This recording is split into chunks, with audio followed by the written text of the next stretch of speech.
sesi penyampaian materi dari para narasumber, dan itu masing-masing 20 menit untuk penyampaiannya.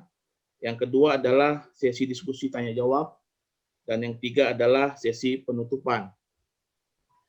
Kemudian selanjutnya webinar hari ini terselenggara karena dalam rangka Hari Konsumen Nasional Harkonas yang ditetapkan setiap tanggal 20 April, dan penyelenggaraan Harkonas ini sesuai dengan amanah dari Keputusan Presiden nomor 13 tahun 2012 dan juga sesuai dengan amanah Undang-Undang nomor 8 tahun 1999 tentang perlindungan konsumen. Harkonas itu sendiri merupakan momentum peningkatan pemahaman hak dan kewajiban konsumen, peningkatan kecerdasan dan kemandirian dan kepercayaan konsumen untuk bertransaksi, serta menjunjung tinggi nasionalisme dalam menggunakan produk dalam negeri. Kami juga ingin menginformasikan bahwa untuk tema Harkonas di tahun ini adalah perlindungan konsumen menuju Indonesia yang maju. Dengan subtema adalah konsumen berdaya, pulihkan ekonomi bangsa. Di sini juga terkait dengan subtema tahun ini, pemerintah mengajak para konsumen untuk meningkatkan konsumsi produk dalam negeri sebagai upaya kolaborasi antar pemerintah, pelaku usaha, masyarakat, guna menciptakan konsumen yang berdaya dan juga pelaku usaha yang bertanggung jawab. Hal ini disebabkan sejak pandemi COVID-19 berlangsung, konsumsi rumah tangga Indonesia di kuartal kedua tahun 2021 terjadi penurunan yang cukup signifikan.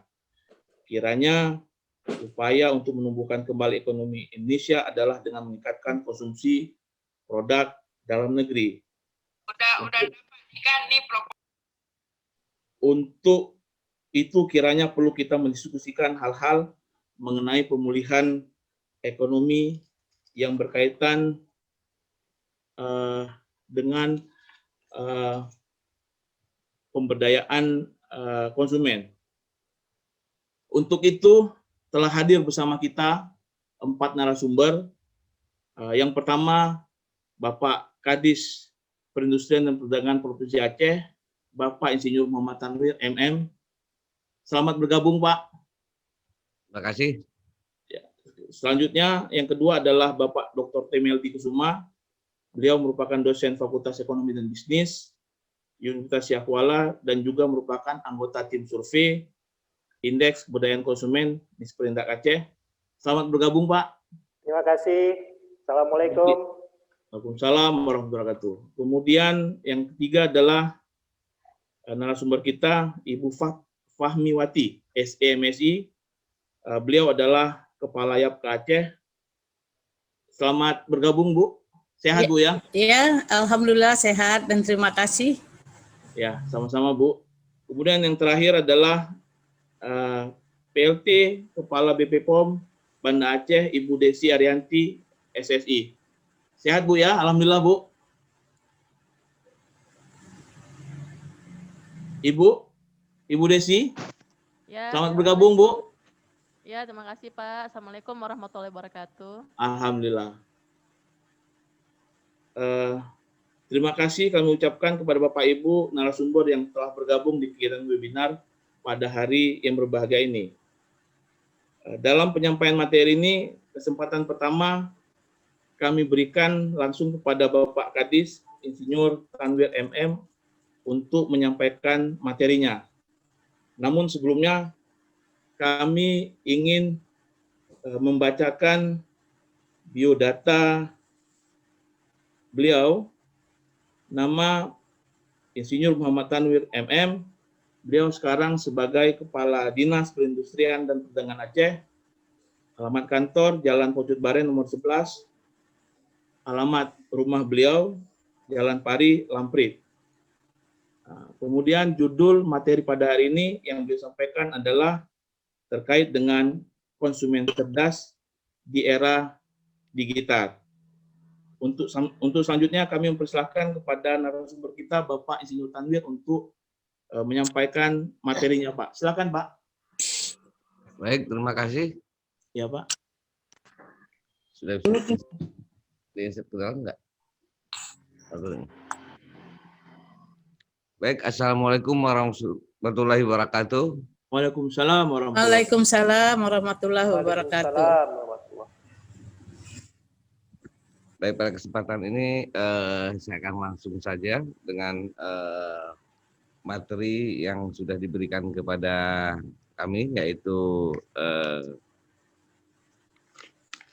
konsumen cerdas di era digital dalam rangka Hari Konsumen Nasional atau disingkat Harkonas.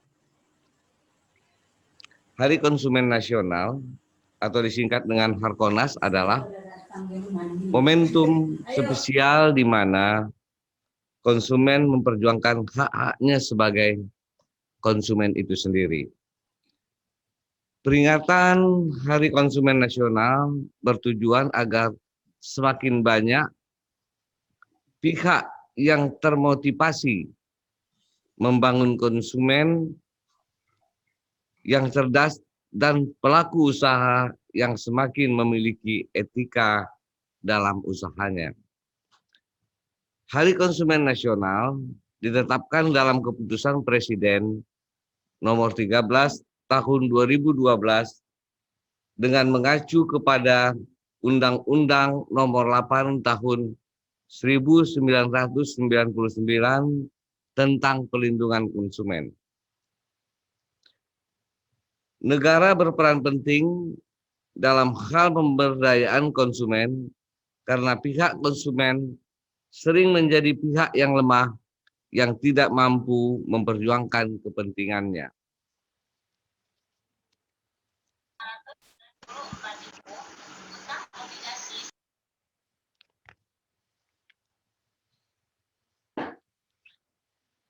Peran Disperindak Aceh mewujudkan konsumen berdaya. Pertama-tama yang kita lakukan adalah penyelenggaraan program pemberdayaan konsumen merupakan salah satu upaya yang memegang peranan penting dalam mewujudkan konsumen berdaya. Adapun kegiatan yang telah dilaksanakan sebagai berikut. Edukasi konsumen cerdas kepada kelompok masyarakat kampung. Edukasi konsumen cerdas kepada siswa dan guru SLTA. Pembentukan jejaring perlindungan konsumen. Survei pemberdayaan konsumen. Pembuatan iklan konsumen cerdas. Pembinaan kepada pelaku usaha dan peningkatan kemitraan kepada LPKSM dan BPSK.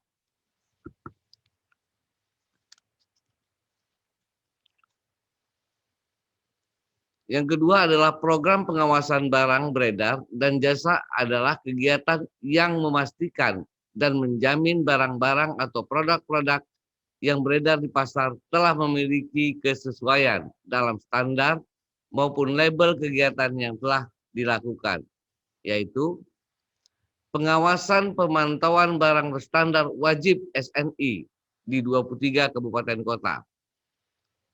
Pemantauan dan pembinaan kepada layanan jasa pengiriman barang dan jasa perparkiran.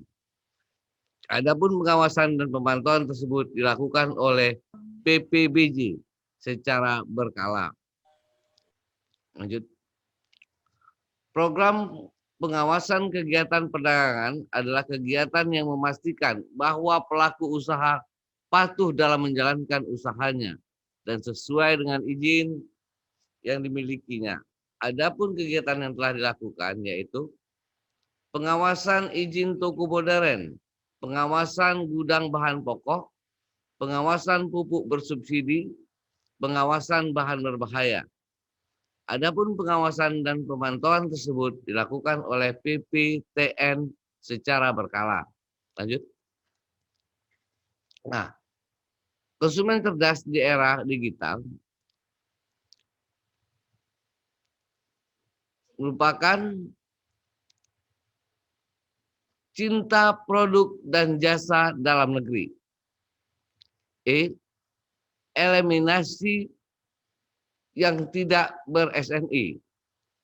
R. Rasional dalam memilih atau membeli sesuai dengan kebutuhan. D.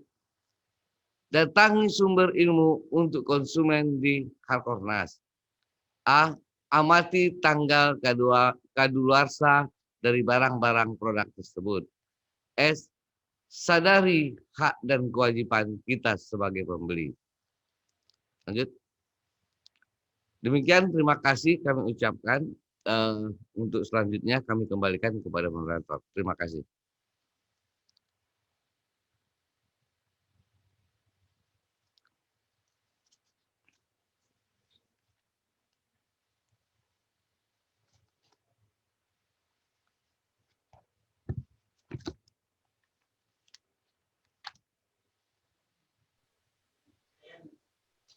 Baik, terima kasih kami ucapkan kepada Bapak Insinyur Tanwir MM yang telah menyampaikan materinya, dan ini sangat menggugah kita untuk melihat bagaimana sebenarnya konsumen cerdas di era digital. Terima kasih banyak, Pak. Sama-sama, Pak. Ya. Lanjut. Selanjutnya, marilah kita simak penyampaian materi dari narasumber kita yang kedua, yaitu Bapak Dr. Temeldi Kusuma. Ini beliau materinya berkenaan dengan milenial, wujudkan konsumen milenial yang berdaya. Namun sebelumnya kami membacakan biodata beliau.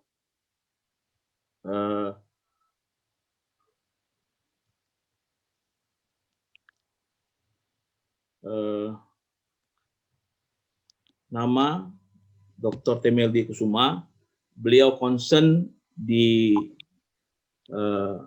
pemasaran, khususnya di perilaku konsumen. Itu memang konsentrasi keilmuan beliau. Kemudian beliau juga aktif di tim survei Indeks Keberdayaan Konsumen dari tahun 2020 hingga sekarang. Kemudian juga beliau aktif sebagai tim ahli Kemenparekraf. Ini penyusun pengembangan peta jalan Ekraf Aceh di tahun 2020. Nah, kemudian pendidikan beliau Magister Manajemen di Universitas Syakuala. Kemudian beliau studi doktornya di WSM University Science Malaysia. Alhamdulillah beliau mempunyai 2 anak dan sekarang tinggal di Kota Banda Aceh. Selanjutnya, marilah kita simak penyampaian materi dari Bapak Dr. Temeldi Kusuma. Silakan, Pak. Baik, terima kasih. Bismillahirrahmanirrahim. Assalamualaikum warahmatullahi wabarakatuh. Waalaikumsalam warahmatullahi wabarakatuh. Yang saya hormati Bapak Insinyur Muhammad Tanwir MM, Pak Kepala Dinas. Yang saya hormati narasumber lainnya, Ibu Fahmiwati SEMSI, Ketua RK. Ya. Assalamualaikum, Bu. Waalaikumsalam Yang saya hormati juga Ibu narasumber lain, Ibu Desi Agianti, SSI Apoteker, Kepala Balai POM, Bu ya. Assalamualaikum, Bu.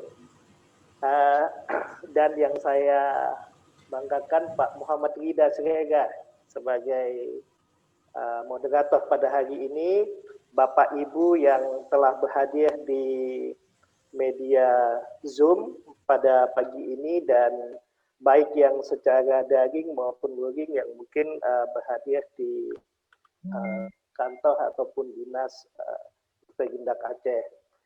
Bapak Ibu yang saya hormati, sebelumnya saya mengucapkan terima kasih atas waktu dan kesempatan saya untuk berbagi. Ini waktunya berapa lama Pak Rida? 20 menit, Pak. 20 menit ya, nanti tolong diingatkan. Tapi kalau seandainya lebih juga nggak apa-apa, Pak. Dan nanti 5 menit nggak apa-apa. Oke, berkaitan dengan tema kita hari ini Bapak Ibu ya, dan tadi saya sangat senang sekali Pak Kadis telah menyampaikan bagaimana konsumen cerdas ataupun konsumen berdaya. Nah, yang kita ketahui kan berdaya ini pasti dia harus memiliki satu keterampilan, pengetahuan, dan juga dia harus punya ketegasan. Ketegasan, terutama dia juga tidak bisa berjalan sendiri, saya rasa. Tentu harus ada ketersediaan lembaga-lembaga pelindungan dan juga dia dilindungi tentunya oleh negara dalam bentuk undang-undang ataupun peraturan-peraturan yang bisa melindungi dia sehingga dia dapat berdaya. Nah, Bapak Ibu, pagi ini saya merasa tertarik sekali. Saya share Bapak Ibu ya. Karena tadi Pak Kadis juga sudah membuka dengan digital marketing. Tentu yang menjadi concern kita sekarang Bapak Ibu, bagaimana kita mewujudkan ya, konsumen-konsumen yang ada saat ini, terutama konsumen milenial, kita sebut konsumen milenial, agar mereka bisa menjadi lebih berdaya. Ya, mungkin kalau generasi di atas kita, Pak Hidayah, mohon maaf, mungkin sudah sangat paham lah tentang apa ini, bagaimana dia mengkomplain dan lain sebagainya. Nah, kenapa ini menjadi sesuatu yang menarik, Bapak Ibu? Nah, seperti yang sudah Pak Moderator jelaskan tadi, terjadi defisit di kuartal kedua, Bapak Ibu ya, di PDB kita. Ya.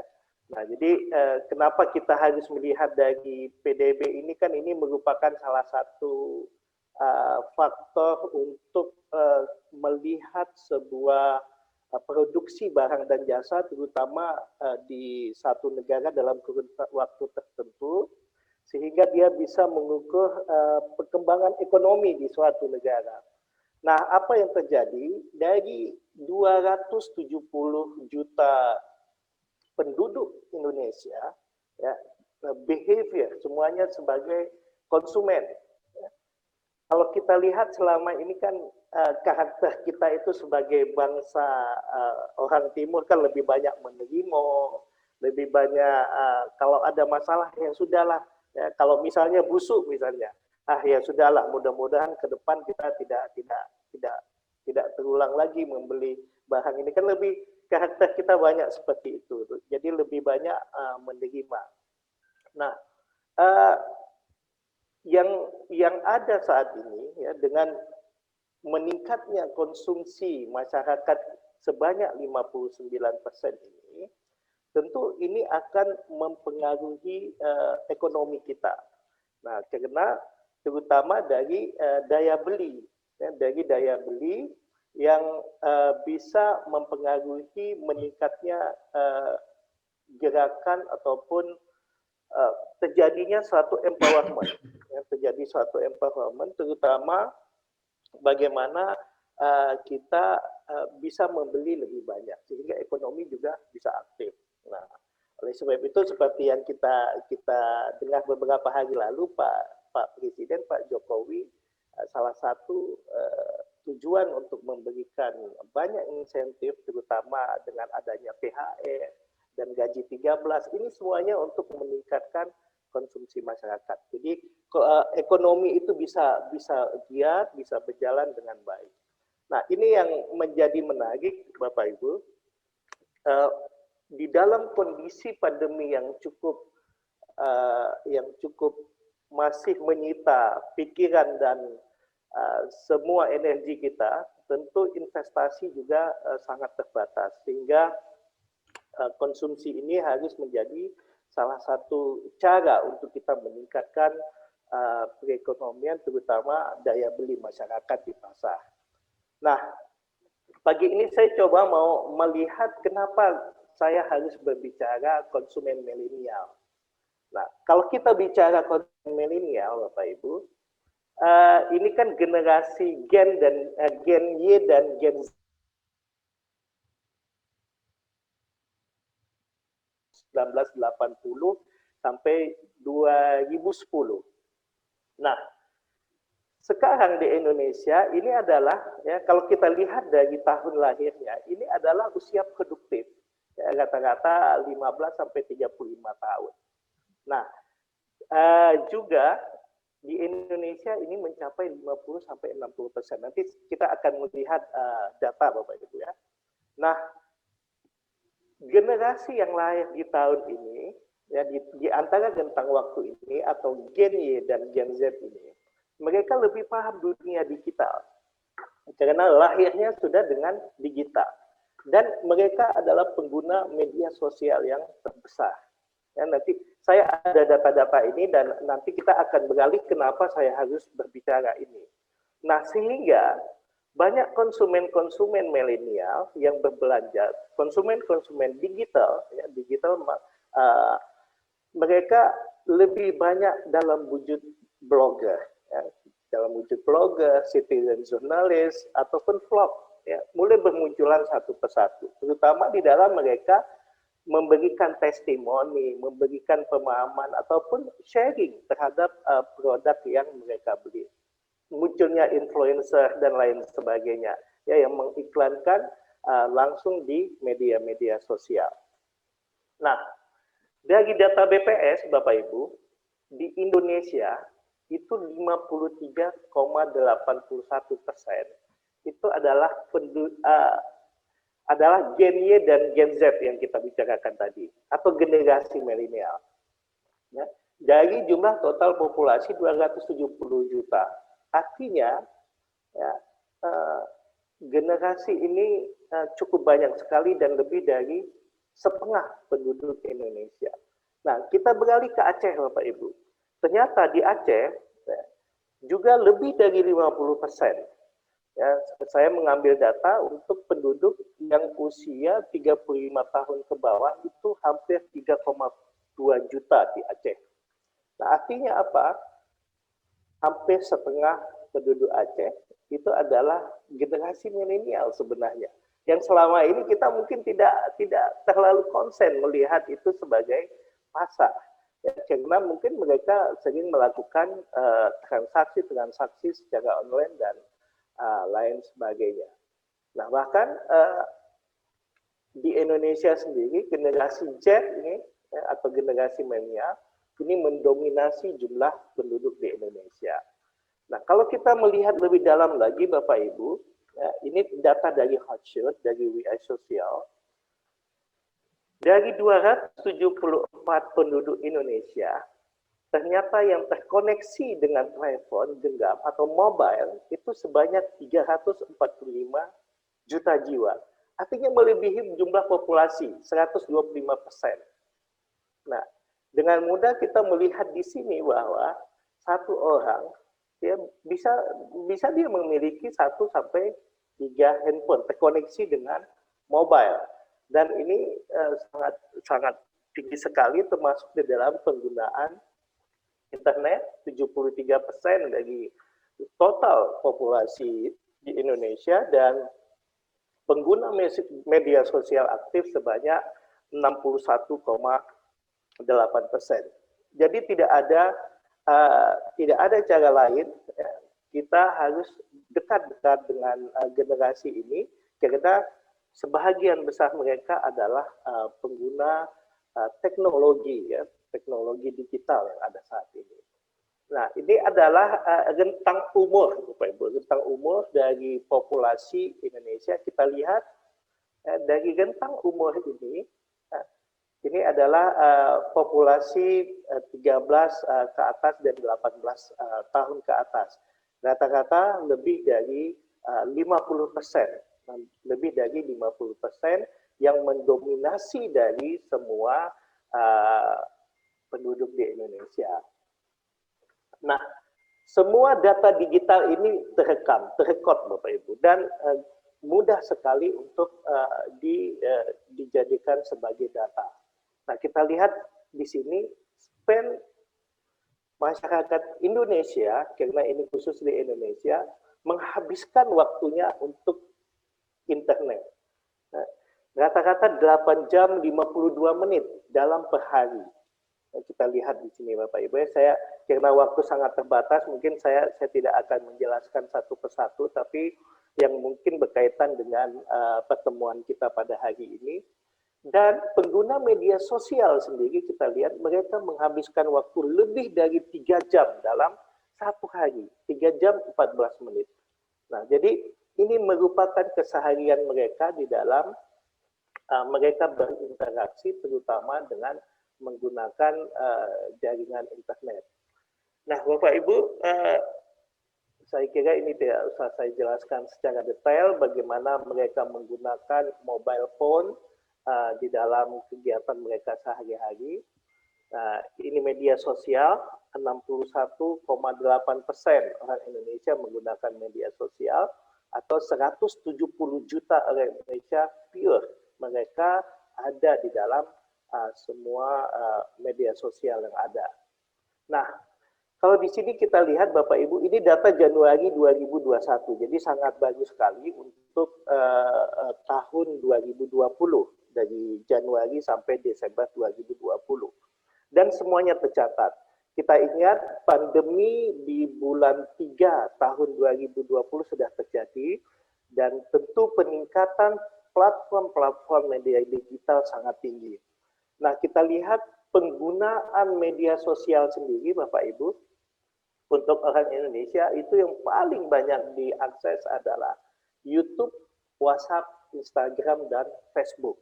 Nah, ini menjadi media sosial yang paling dominan yang diakses oleh orang Indonesia, terutama di tahun 2020. Kalau kita lihat memang trennya tidak terlalu jauh berbeda dengan data di 2019. Nah, jadi di sini menjelaskan bagaimana YouTube masih menjadi sebuah media yang sangat populer, ya, sehingga YouTube menjadi sasaran bagi semua produsen di dalam mereka melakukan pendekatan-pendekatan strategi-strategi kepada konsumen, terutama dengan pendekatan advertising, dengan iklan, ya, audio visual. Nah, termasuk juga WhatsApp, Instagram, dan Facebook. Nah, Bapak Ibu, ini menjelaskan bagaimana mereka menghabiskan waktu untuk WhatsApp, Facebook, dan lainnya. Saya percepat. Ini di dalam penggunaan aplikasi, kita lihat yang paling banyak penggunaan aplikasi dari beberapa chat application dan lain sebagainya, terutama untuk penggunaan active user itu WhatsApp yang paling banyak, Facebook, dan lain sebagainya. Sedangkan aplikasi yang paling banyak di-download itu TikTok, Facebook, dan WhatsApp. Kalau kita lihat, semuanya juga merupakan hal yang biasa. Nah, yang menarik Bapak Ibu, aplikasi yang paling banyak di-download untuk e-commerce atau untuk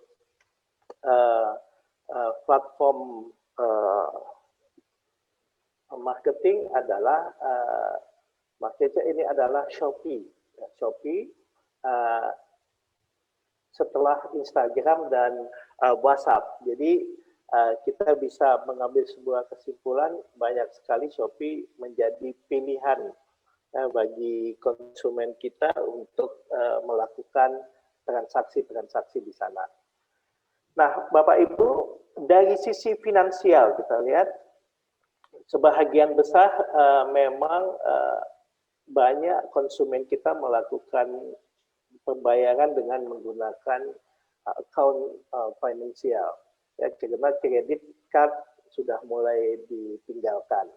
Nah, jadi debit dan lain sebagainya merupakan menjadi pilihan sekarang saat ini, terutama untuk melakukan transaksi di digital marketing. Nah, ini kegiatan e-commerce terutama di dalam melakukan bagaimana aktivitas ini dilakukan oleh konsumen sehari-hari, nah, di dalam mengambil sebuah keputusan untuk berbelanja, Pak Ibu ya. Nah, dari banyaknya transaksi-transaksi kita lihat Bapak Ibu, digital marketing di marketplace yang paling banyak dilakukan transaksi kita lihat adalah memang masih didominasi oleh usia 35 tahun sampai dengan 44 tahun dan 45 sampai dengan 54. Nah, tapi untuk usia milenial kita lihat di sini 16 sampai 24 tahun dan 25 sampai 34 tahun atau yang masuk ke dalam Gen Z dan Gen Y, generasi milenial, ini 84 dan 88%. Jadi tidak terlalu jauh berbeda. Nah, ini adalah konsumen yang paling aktif, termasuk yang paling aktif di dalam melakukan kegiatan purchase, pembelian produk online terutama. Nah, jadi dia usia 16 sampai dengan 34 tahun. Bisa kita katakan di atas 85%. Nah, kalau dibandingkan dengan yang di atas 35 tahun. Nah, apa yang paling sering mereka beli, Bapak Ibu, ya di marketplace atau di digital shop ini? Nah, kita lihat travel dan akomodasi sudah menurun di tahun 2020, 6,02. Sebelumnya 2019 ini yang paling tinggi. Nah, karena kondisi pandemi, hanya 6,02 billion. Nah, yang paling banyak Bapak Ibu kita lihat ya, mereka berbelanja untuk fashion and beauty terutama 9,81 billion. Ini di Indonesia Bapak Ibu. Ini marketplace Indonesia yang transaksinya terjadi di Indonesia. Yang termasuk juga elektronik dan fisikal. Nah, jadi bisa kita lihat ya, travel, mobility, dan accommodation itu drastis turun karena masa pandemi di bulan 3. Nah, terjadi peningkatan di fashion, beauty, elektronik, dan physical. Termasuk juga food, Pak Ibu ya. Kita lihat aktivitas dari online food seperti GrabFood dan lain sebagainya, GoFood yang melakukan kegiatan-kegiatan jual beli untuk makanan. Nah, kita lihat di sini ini menjelaskan bahwa terjadi penurunan 45% lebih untuk travel dan mobility jika dibandingkan tahun 2019. Jadi ini data Januari 2021 ya, untuk Januari 2020, Desember 2020. Terjadi penurunan yang cukup signifikan. Nah, untuk beauty and fashion terjadi peningkatan yang cukup signifikan, terutama untuk produk-produk beauty, termasuk juga untuk food and personality care, 61,3 jika dibandingkan di tahun 2019. Nah, jadi gaya hidup orang mulai berubah. Kalau kita lihat bagaimana karakteristik, bagaimana mereka melakukan transaksi-transaksi di marketplace ataupun di on-shop. Nah, Bapak Ibu, ini overview untuk peningkatan di dalam consumer e-commerce, terutama di dalam jual beli secara digital. Nah, apa yang terjadi Bapak Ibu? Ternyata setelah dilihat secara data, search engine itu masih menjadi dominasi orang untuk mencari produk. Jadi tidak mereka langsung ke marketplace, tidak langsung ke Shopee, Bukalapak, dan lain sebagainya. Mereka akan cari dulu di search engine untuk mendiscover, terutama produk-produk yang baru. Produk-produk yang baru. Lalu setelah itu mereka melihat ke media sosial. Nah, ini karakter-karakter yang terjadi. Setelah itu, yang menjadi domain mereka, terutama untuk produk baru, melihat rekomendasi, komen-komen dari media sosial. Nah, ini sangat berpengaruh sekali, ya, terutama di dalam mereka melakukan atau sebelum mereka memutuskan untuk melakukan pembelian.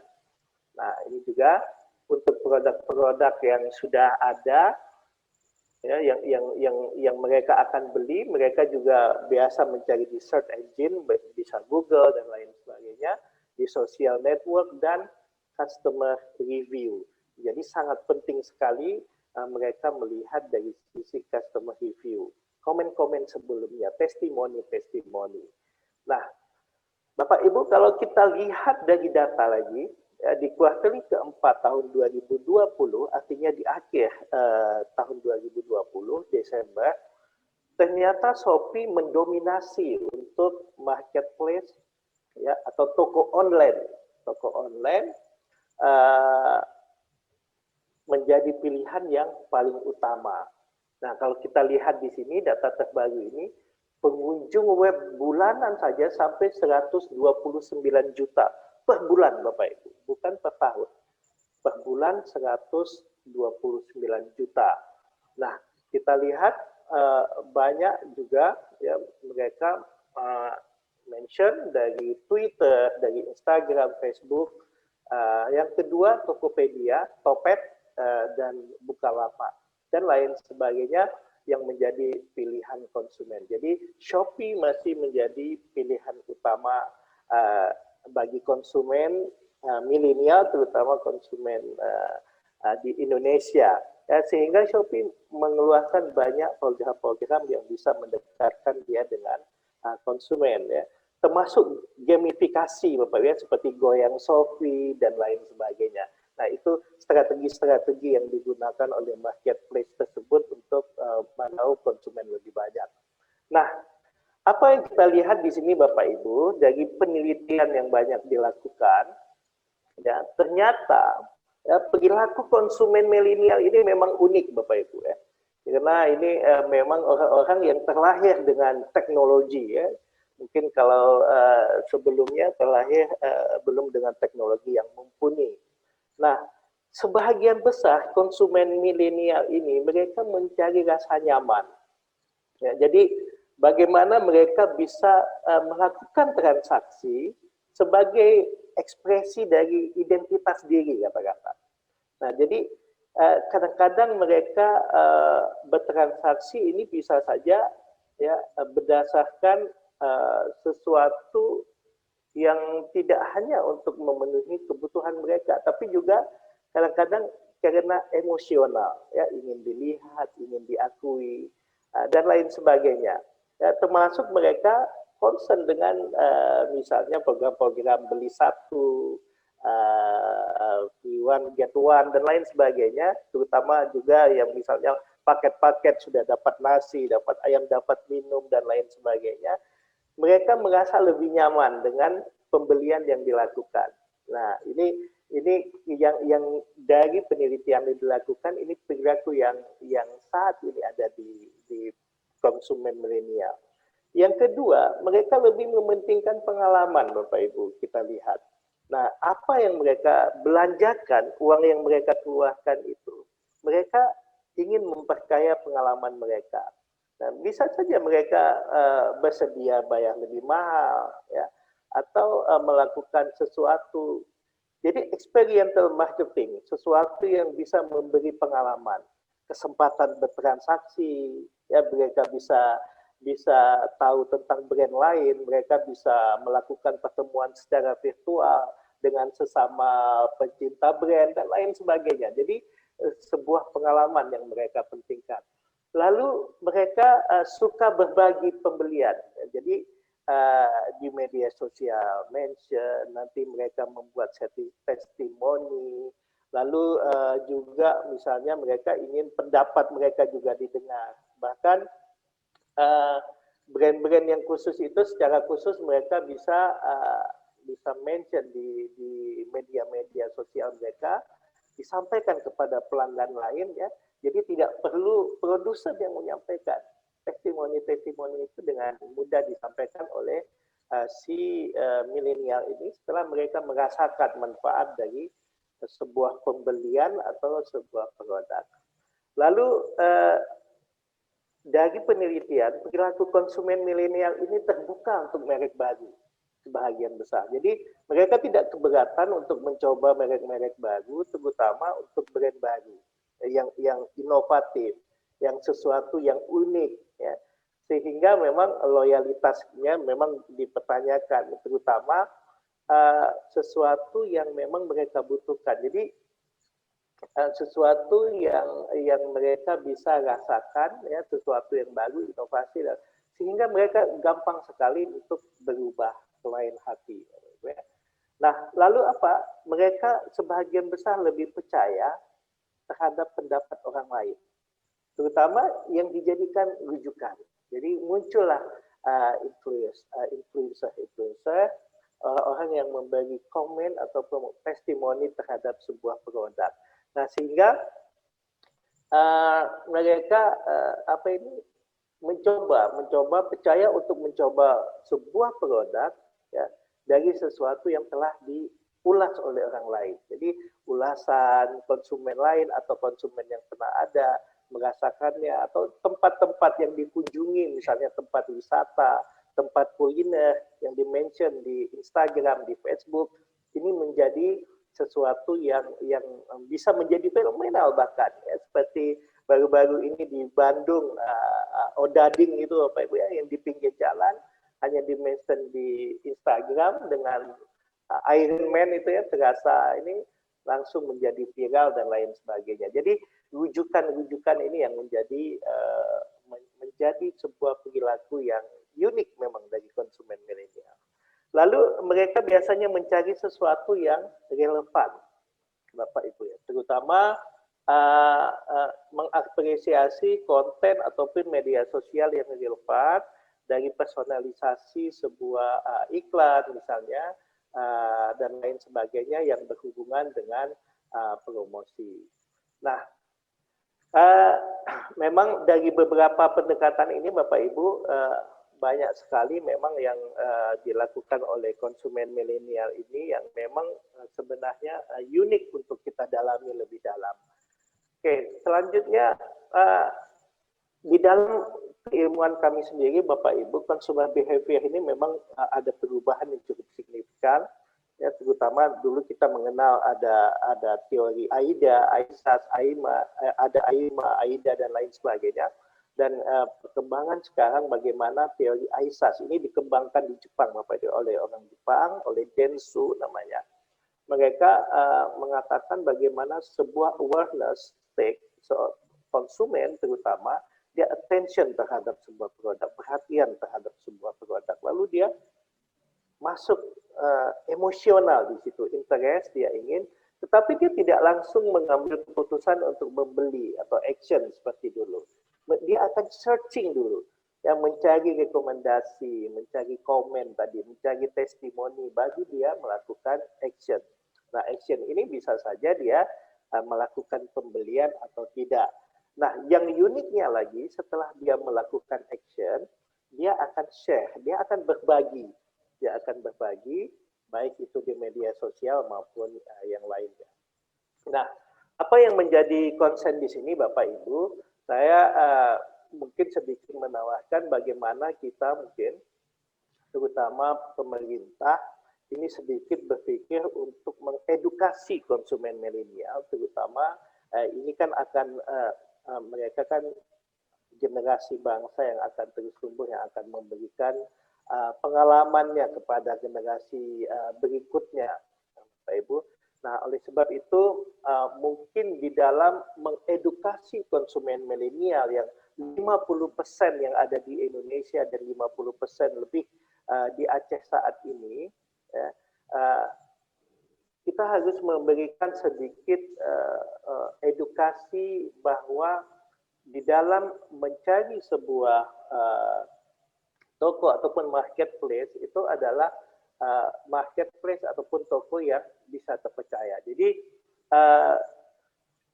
di online itu kan beribuan, ya, bahkan jutaan penjual yang ada yang secara tidak langsung tidak bisa dilihat secara langsung.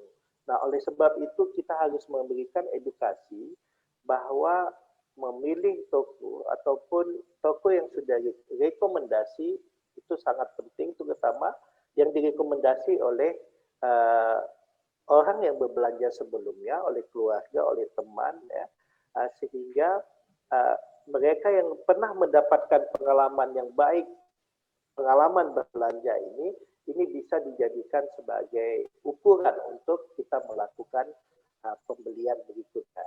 Nah, jadi ini yang mungkin harus kita edukasi. Lalu membuat konsumen juga, terutama konsumen milenial, ini harus membuat daftar prioritas, terutama di dalam membeli. Nah, jadi kadang-kadang hunting untuk mencari begitu banyak toko ataupun di marketplace, sehingga membuat jenuh. Nah, oleh sebab itu daftar prioritas itu sangat penting menurut saya, terutama di dalam membandingkan antara satu dengan yang lainnya. Nah, jadi kita berbicara tentang kebutuhan, bukan keinginan dalamnya. Lalu teliti sebelum membeli, terutama dengan membaca review. Mereka harus tahu membaca review atau ulasan dari barang yang sudah pernah dibeli oleh konsumen sebelumnya, termasuk melihat kemasan, walaupun secara visual kemasan, sebab kemasan kan bisa dilihat secara visual, label, izin edar mungkin yang disampaikan oleh marketplace ataupun toko, termasuk juga tanggal kadaluarsa. Jadi itu memang harus betul-betul concern bagaimana konsumen ini teliti sebelum membeli.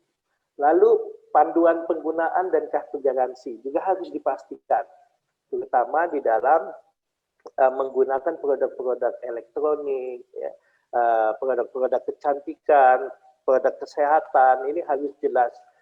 Termasuk juga kalau elektronik ini kartu garansi, kemana harus komplain dan lain sebagainya.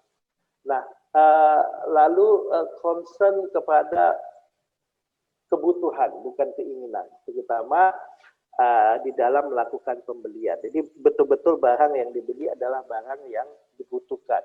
Jadi tidak semata-mata karena tren atau diskon dan lain sebagainya. Banyak sekali yang saat ini ada di marketplace, diskon dan lain sebagainya. Termasuk juga bagaimana penyesuaian standar SNI, standar nasional, dan juga ketiga ini jaminan kepastian keselamatan, keamanan, juga kesehatan lingkungan. Ini juga harus diperhatikan sebenarnya oleh konsumen milenial. Nah, Bapak Ibu, sehingga terwujudlah yang namanya smart millennial consumer, kalau kita sebut, yaitu dia bisa melihat dari sisi review toko tadi, lalu literasi, tidak malas membaca, terutama kartu garansi dan cara penggunaan, membandingkan dan tidak terujuk, terutama juga hati-hati di dalam membayar. Membayar dengan harga pantas, juga bisa melakukan COD, terutama kalau misalnya dia di dalam satu kota. Jadi cash on delivery ini sangat membantu. Juga bisa mengecek barang dan kualitas, bisa sendiri melakukan searching langsung, terutama di dalam pembelian-pembelian melalui marketplace. Bukti faktur dan pengiriman juga penting. Itu juga bisa sekarang dengan mudah kita bisa lihat di marketplace, kita bisa tracking barangnya sudah sampai di mana, dan bisa langsung melihat fakturnya. Nah, ini ada beberapa hak dan kewajiban yang mungkin nanti karena waktunya sangat terbatas, yang bisa dilihat Bapak Ibu ya, mungkin kalau ada waktu nanti akan saya jelaskan sedikit lagi. Dan kesimpulannya yang ingin saya jelaskan Bapak Ibu, konsumen milenial di saat pembelian, mereka harus banyak mencari informasi, terutama di jutaan toko penjual yang ada di dunia maya, dan paling penting mereka teliti di dalam membeli. Dan edukasi ini yang paling penting kita berikan kepada konsumen dalam rentang umur 16 sampai 35 tahun ini. Juga yang paling penting ini menambah literatur pengetahuan, terutama tentang undang-undang legalitas produk dan perlindungan konsumen. Nah, itu juga perlu kita edukasi. Nah, saat pembelian mereka harus melihat testimoni sebelum membeli, atau juga melakukan komunikasi langsung dengan penjual. Terutama pastikan metode pembayarannya. Dan di pasca pembelian, ya, memberikan penilaian itu bukan hanya negatif, tapi juga positif. Sebab seperti tadi, ya, sebuah teori mengatakan bahwa konsumen lebih banyak share. Nah, ini share yang positif juga penting untuk sebagai bahan masukan kepada konsumen atau calon konsumen potensial yang berikutnya akan membeli. Nah, komplain juga wajib, terutama bila pesanan tidak sesuai dengan apa yang kita inginkan. Mungkin ini Pak Gida yang ingin saya sampaikan di sesi diskusi, mungkin kita akan lebih banyak diskusi. Mohon maaf kalau agak sedikit panjang. Assalamualaikum warahmatullahi wabarakatuh. Waalaikumsalam warahmatullahi wabarakatuh. Terima kasih. Waalaikumsalam warahmatullahi wabarakatuh. Terima kasih kami sampaikan kepada Bapak Dr. Temeldi yang sudah menyampaikan materinya terkait dengan konsumen milenial. Ya, tadi sudah disebutkan bahwa bagaimana perilaku milenial yang ada di Indonesia pada umumnya dan di Aceh. Kemudian pemaparan tadi itu memberikan memperkaya wawasan kita semua. Nah, kemudian selanjutnya narasumber kita yang ketiga adalah Ibu Fatmiwati SEMSI. Beliau merupakan Ketua YAPKA dan akan memberikan materi terkait dengan layanan pengaduan oleh LPKSM. Sebelumnya kami membacakan biodata beliau. Ibu Fatmiwati SEMSI itu merupakan Ketua Yayasan Perlindungan Konsumen Aceh. Beliau bertempat tinggal di Banda Aceh. Selanjutnya kami mempersilahkan kepada Ibu Fatmiwati untuk menyampaikan materinya. Silakan Bu. Baik, Assalamualaikum warahmatullahi wabarakatuh. Waalaikumsalam warahmatullahi wabarakatuh. Terima kasih saya sampaikan terutama kepada Bapak Kepala Dinas Perindustrian dan Perdagangan Aceh beserta jajarannya yang telah memberikan kesempatan kepada kami, yaitu Yayasan Perlindungan Konsumen, untuk hadir di tengah-tengah webinar dalam rangka memperingati Hari Konsumen Nasional. Juga terima kasih kepada moderator Pak Rida dan kawan-kawan juga yang telah berhadir di sini dan juga ke semua partisipan yang mengikuti acara webinar ini. Dan kebetulan saya hari ini dalam memperingati Hari Konsumen Nasional di tahun 2021, saya memang lari pada judul yang diberikan panitia yang disebutkan tadi oleh Bapak Moderator. Karena apa? Saya melihat ada suatu keinginan dari kami LPKSM bagaimana memberdayakan konsumen dalam berkonsumsi terhadap kegiatan ekonomi. Nah, sehingga dari tema yang kami dapatkan, kami membuatlah satu judul ini. Tetapi judul ini kita bukanlah suatu hal yang mestinya mestinya memang harus diucapkan. Tetapi ada kaitannya juga nanti bagaimana kita dalam tugas kami sehari-hari sebagai LPKSM yang punya kewajiban untuk mewujudkan memberdayakan konsumen. Baik, saya mohon izin untuk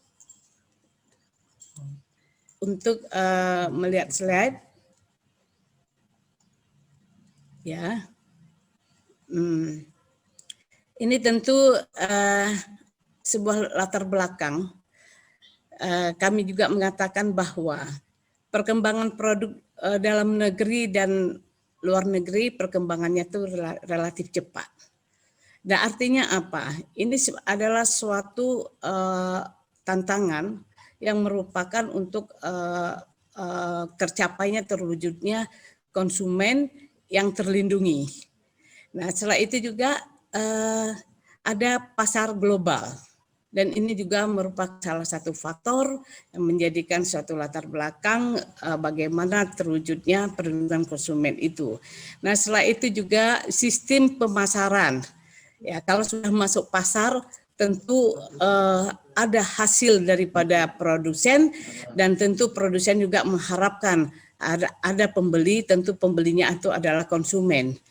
Nah, setelah itu untuk mempengaruhi produk produsen yang ciptakan dan juga ini digunakan strategi promosi.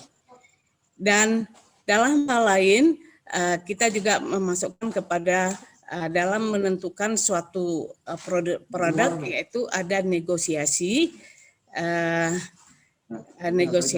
dan kuantitasnya.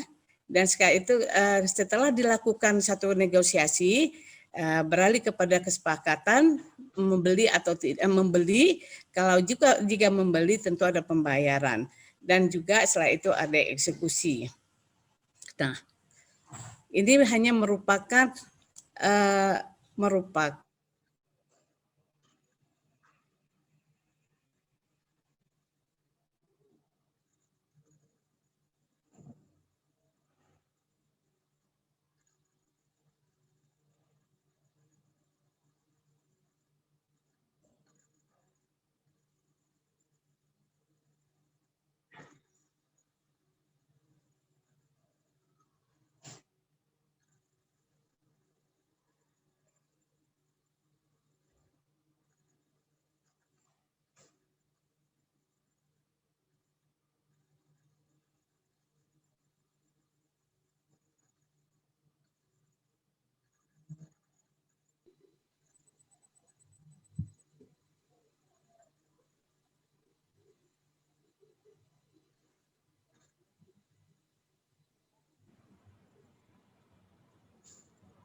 Assalamualaikum.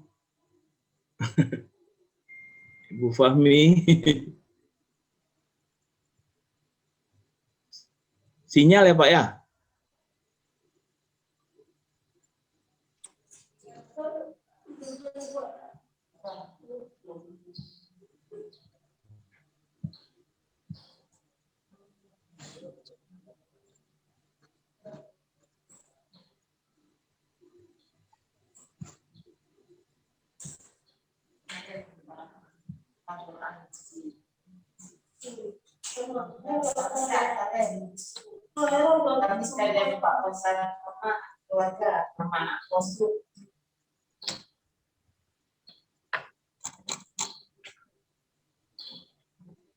Oke.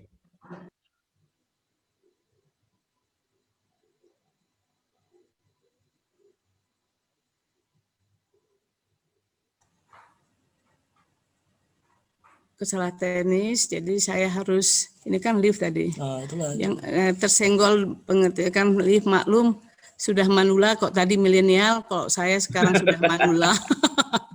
Dan faktor puasa itu Bu Fahmi.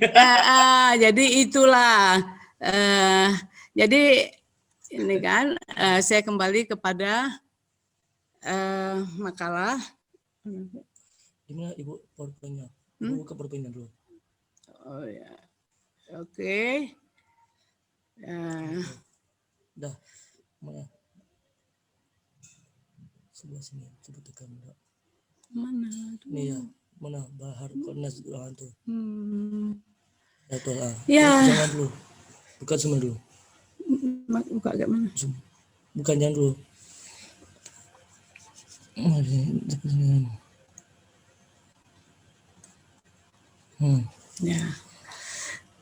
Ya, ini juga termasuk dalam persoalan manula menggunakan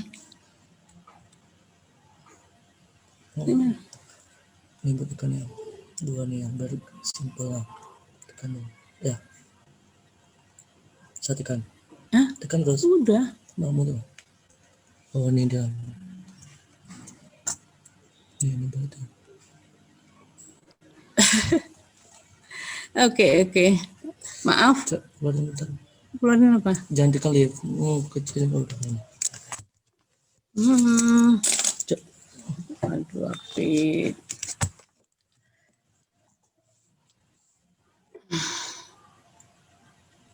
Kok bisa terjadi kayak gini?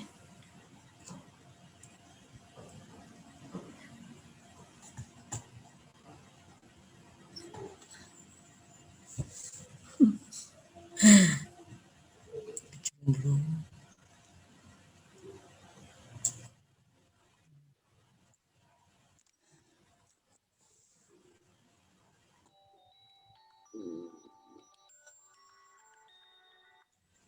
Ya, Riz. Oh gitu ya, oke.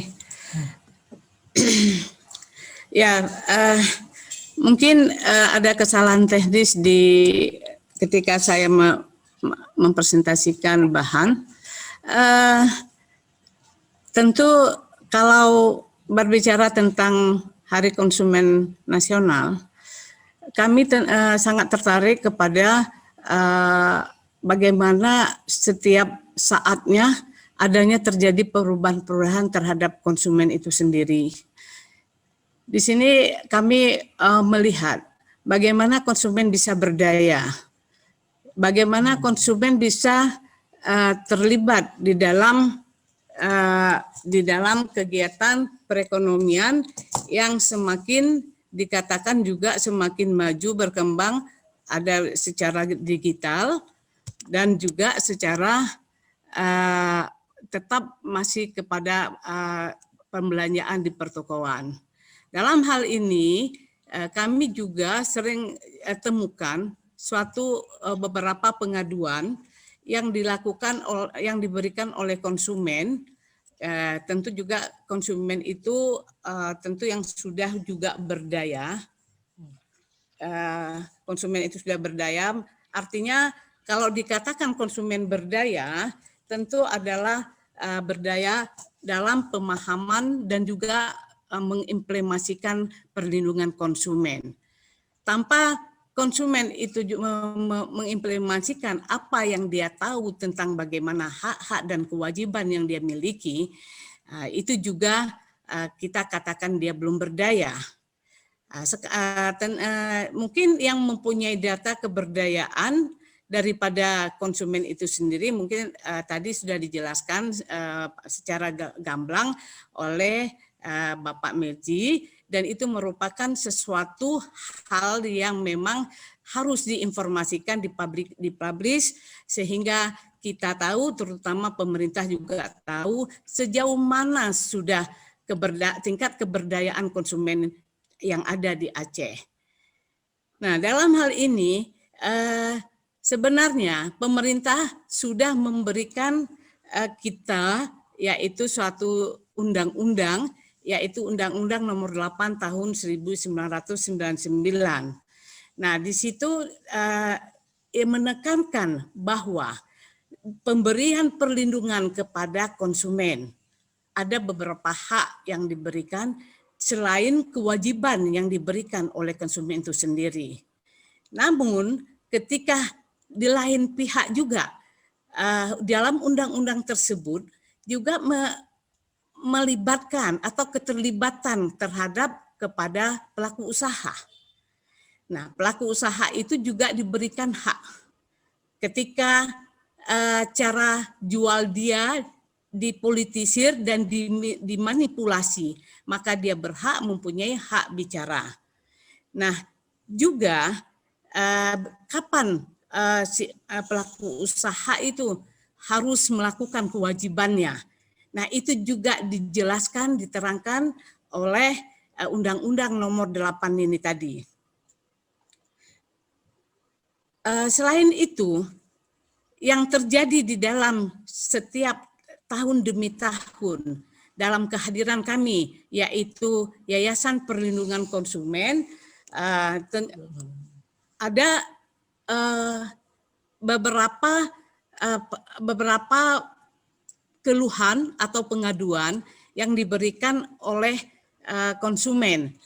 Ya, ketika konsumen itu dia mengalami kerugian, tentu dia mengingat akan haknya untuk dia mengadu. Tetapi di sisi lain ada juga ketidakpedulian daripada konsumen itu sendiri ketika dia merasa dirugikan, dia tidak akan mengadu. Tadi seperti Pak Medi katakan bahwasanya ada perilaku konsumen itu tidak mau repot dan dia mendapatkan kerugian dan tidak mau mengurusnya, dan itu merupakan suatu kerugian bagi konsumen dan merupakan sekaligus keuntungan bagi pihak pelaku usaha. Karena mengapa? Strategi daripada mengecilkan, meminimalisir kerugian yang diberikan oleh pelaku, yang diterima oleh pelaku usaha akibat barang produksinya yang tidak lancar dijual atau dikonsumsi oleh konsumen. Nah, itu merupakan bisa terjadinya, salah satu adalah barang kedaluarsa. Nah, hal ini sering dibuat suatu strategi atau siasat, tepatnya kalau kami katakan adalah ketika di suatu toko pembelanjaan dan di suatu wilayah pemasarannya, beredarnya, nah produk-produk tersebut misalnya 1 bulan sudah selesai, 1 bulan lagi akan berakhir kadaluarsanya atau tidak layak dikonsumsi lagi. Nah, itu ditarik, memang ditarik, tetapi dilarikan dan diedarkan lebih ke perkampungan. Nah, ini amatan yang kami dapatkan karena pada saat kami turun ke lapangan, ke desa-desa, disitulah terlalu banyaknya kita dapati beberapa produk-produk ini kalau dia makanan ya yang kadaluarsa yang tidak layak dikonsumsi. Nah, disitulah yang saat ini menjadi suatu persoalan.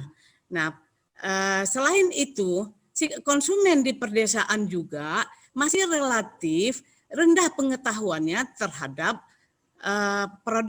produk yang diedarkan, yang layak konsumsi. Ketika ada pemasukan barang-barang tersebut, maka ada barang mereka beli. Nah, itu konsep yang ditertera di pemikiran pelaku usaha yang untuk mensiasati mengurangi kerugiannya sehingga kerugian yang ada pada produknya menjadi suatu keringanan yang ditanggung oleh konsumen. Nah, itu daripada survei dan pengawasan yang kami lakukan. Dan memang sudah tepat sekali ketika pemerintah Aceh melalui Dinas Perindak melakukan suatu edukasi ke kampung-kampung, ya, tidak lagi bermain di tepi kota yang rata-rata kita mengatakan kalau orang kota dia lebih cerdas, lebih mempunyai pemikiran dan lebih dapat banyak informasi-informasi. Tetapi yang di desa-desa tersebut sangat kita sayangkan. Dan itulah yang situasi hari ini terjadi. Misalnya contohnya, kedapatan misalnya satu instansi yang berwenang kedapatan untuk suatu misalnya penjual bakso. Penjual bakso itu tidak halal misalkan. Nah, dia ditangkap dan dia ditutup. Tetapi anak buahnya atau anggotanya lain membuka ke desa-desa.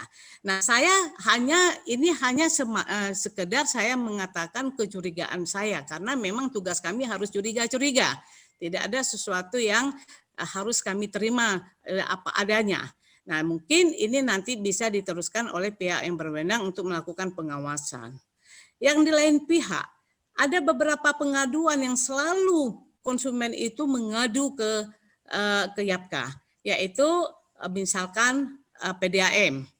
Nah, sampai hari ini PDAM, PLN masih mendominan daripada proses pengaduan yang kami terima di Yapka. Nah, setelah itu juga maraknya terjadinya perubahan antara pelayanan satu bank menjadi bank pelayanan bank, kita ambil contoh misalnya ke bank syariah.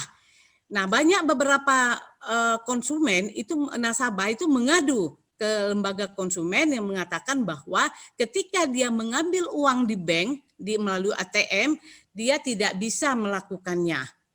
Dan ada apa ini? Bukan sekali dua kali, padahal ketika setiap instansi seperti perbankan itu menawarkan produk barunya kepada nasabah, dan dia harus siap dengan perangkat-perangkatnya. Dan ini kami lakukan secara FGD saja. Kita menyampaikan keluhan daripada nasabah. Nah, itu beberapa bulan dalam masa pandemik itu terjadi. Nah, salah satunya lagi ada juga masalah leasing ya. Leasing itu juga masih marak juga, pengaduan itu kami terima. Nah, karena ada beberapa hal lagi yang memang terjadi dalam hal misalkan pengaduan belanja online. Saya setuju sekali tadi dikatakan bahwa belanjaan online itu sangat memudahkan, sangat kreatif, sangat profesional. Tetapi di lain pihak, masyarakat atau konsumen kita pada umumnya belum bisa memahaminya. Mereka bisa bermain gadget, bisa memesan, misalnya ke Lazada, ke Shopee. Tetapi ketika dia mendapat yang bukan yang dia inginkan, dia sudah bertransaksi itu dia tidak tahu bagaimana untuk mendapat perlindungan. Nah, disinilah yang masih banyak terjadi. Saya melihat di pembelanjaan online. Apalagi di desa-desa, mana mungkin mereka pakai pembelanjaan online. Nah, ini merupakan suatu tantangan yang saya pikirkan kami dari YAPKA juga dari sisi edukasi itu harus diberikan bagaimana menggunakan pembelanjaan online ini. Nah, dan itulah beberapa hal kalau diminta layanan pengaduan yang kami berikan di masa pandemik ini, tentu kami juga membatasi diri untuk menerima aktor-aktor yang melakukan pengaduan, sebab kita juga menjaga kesehatan. Dan kita juga hanya melakukan FGD dan juga seperti ini daring kalau misalnya terjadi kerugian kepada produsennya. Alhamdulillah dari jumlah pengaduan selama pandemik ini ada 50% yang kami selesaikan dan 50% itu masih dalam proses. Apalagi masalah PLN. Nah, itu dalam proses dan kita memberikan ke advokat kita untuk melakukannya. Kalau memang si konsumen yang mau menindaklanjuti menggunakan pengadilan, silakan. Kami hanya untuk pendampingan saja. Nah, mungkin ada beberapa hal lain yang saya akan sampaikan. Sayang sekali saya tidak bisa menampilkan saya punya bahan presentasi ini. Ya, maklum mungkin karena kesalahan dari pertama, dan ini untuk memperbaikinya juga kita juga acak-acakan, tapi tidak apa.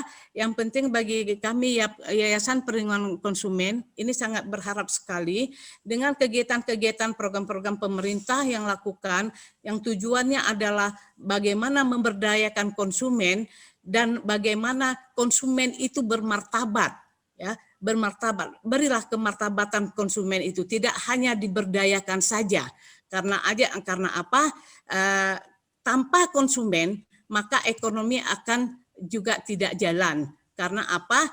Dari kantong-kantong, dari dompet-dompet konsumen itulah mengeluarkan uang atau mengeluarkan biaya untuk membeli produk-produk atau yang dihasilkan oleh produsen.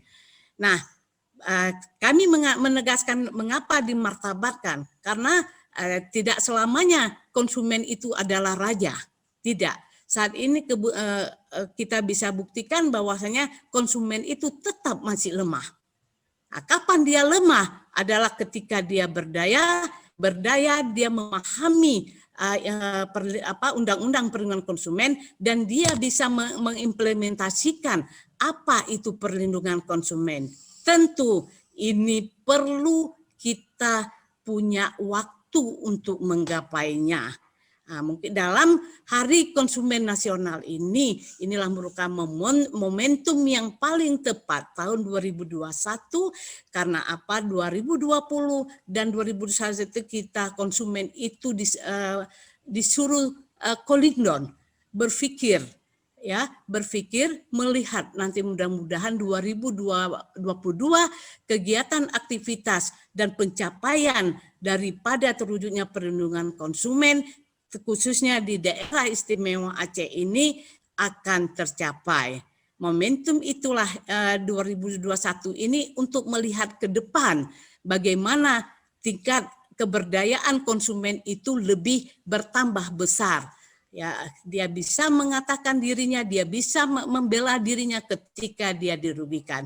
Demikian, terima kasih. Wassalamualaikum warahmatullahi wabarakatuh. Minta maaf sebesar-besarnya, bahan presentasi saya ini tidak bisa ditampilkan kesalahan teknis dan juga mungkin manula yang tidak bisa bermain dengan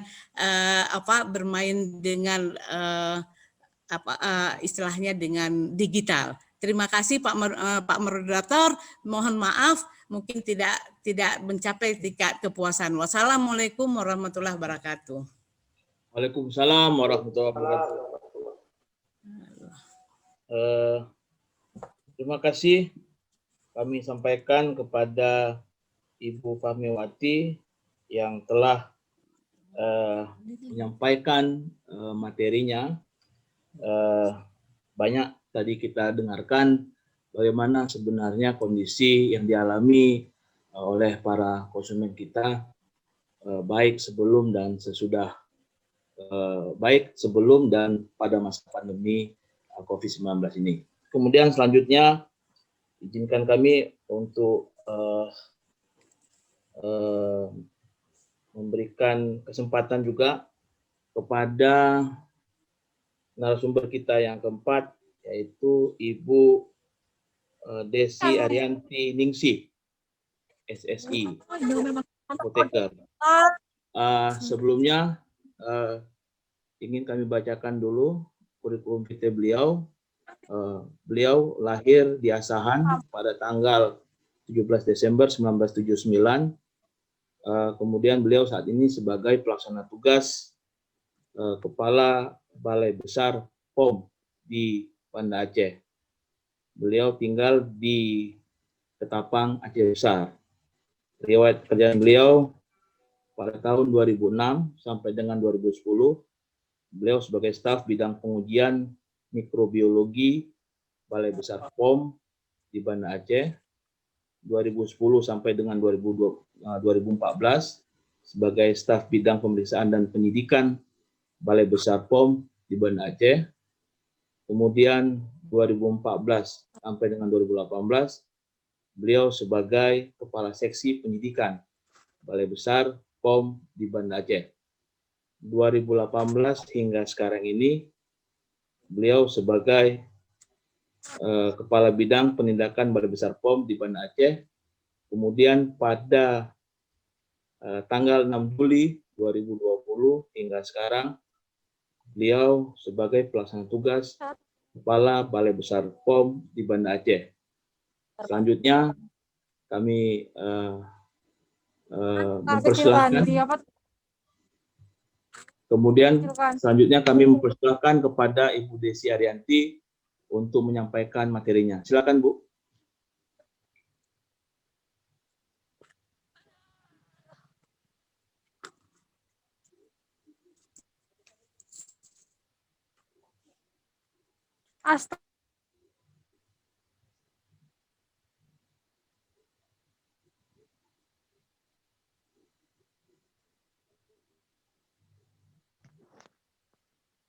Bismillahirrahmanirrahim. Assalamualaikum warahmatullahi wabarakatuh.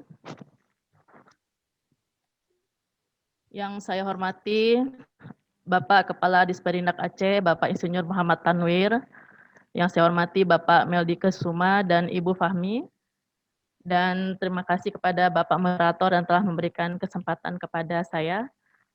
Puji dan syukur kita panjatkan kehadirat Allah Subhanahu wa taala. Salawat dan salam kita sampaikan kepada Rasulullah Muhammad SAW beserta keluarga dan sahabatnya sekalian. Alhamdulillah saya sangat berbahagia sekali karena pada hari ini saya diberikan kesempatan untuk bisa memaparkan materi yang sangat penting ya terkait dengan Hari Konsumen Nasional tahun 2021. Saya lihat di sini temanya sangat bagus sekali, yaitu konsumen berdaya, pulihkan ekonomi bangsa.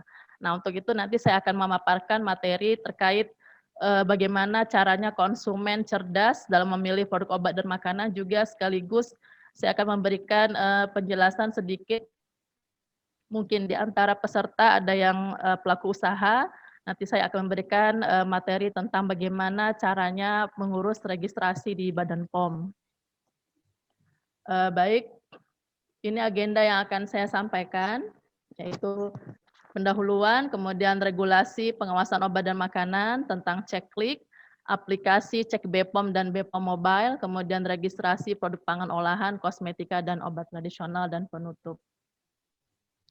Bapak Ibu sekalian, ini adalah struktur organisasi Balai Besar POM di Banda Aceh, di mana sekarang struktural itu cuma 2, yaitu Kepala Balai dan Kabak TU. Selebihnya sudah menjadi pejabat fungsional. Nah, di sini kita lihat ada beberapa bidang atau substansi, ada bidang pengujian, ada bidang pemeriksaan, bidang penindakan, bidang infokom atau informasi dan komunikasi, serta Kabak TU. Ini adalah wilayah pengawasan Balai Besar POM di Banda Aceh. Kita mengawasi provinsi. Kemudian di Provinsi Aceh ada 3 kantor, yaitu kantor Balai Besar POM di Banda Aceh, yang skupnya adalah provinsi. Kemudian ada kantor Lokapom, ada 2 Lokapom, yaitu Lokapom di Kabupaten Aceh Tengah dan Lokapom di Kabupaten Aceh Selatan. Jadi Lokapom di Kabupaten Aceh Tengah mengawasi 4 kabupaten kota, yaitu Kabupaten Aceh Tengah, Bener Meriah, Goyolues, dan Aceh Tenggara. Kemudian Lokapom di Kabupaten Aceh Selatan mengawasi Aceh Selatan, Aceh Singkil, dan Subul Salam. Selebihnya 16 kabupaten kota masih menjadi pengawasan di Balai Besar POM di Banda Aceh.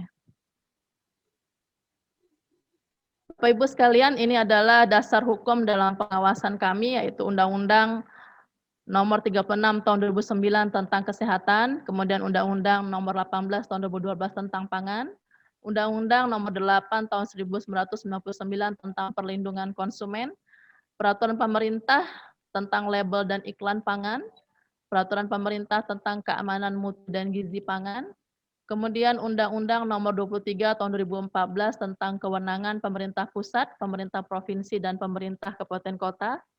Kemudian Presiden telah menerbitkan Instruksi Presiden Nomor 3 Tahun 2017 tentang efektivitas pengawasan obat dan makanan, di mana pengawasan obat dan makanan itu sudah menjadi bagian dari tugas dan fungsi dari instansi-instansi lain, bukan hanya di Badan POM saja.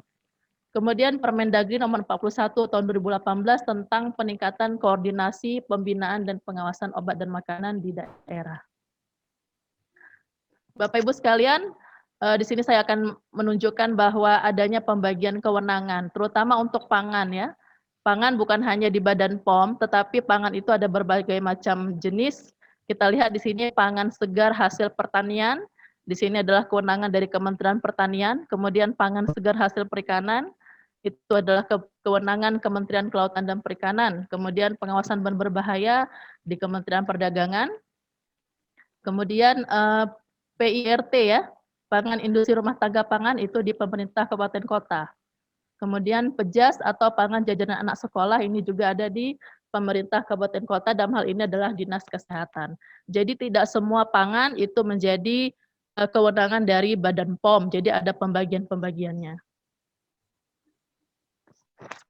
Nah, ini adalah komoditi yang menjadi pengawasan kami, yaitu obat, produk biologi dan vaksin, obat tradisional, kosmetik, suplemen kesehatan, dan pangan olahan. Jadi yang menjadi kewenangan kami adalah pangan olahan ya, seperti itu. Ini adalah sistem pengawasan Badan POM.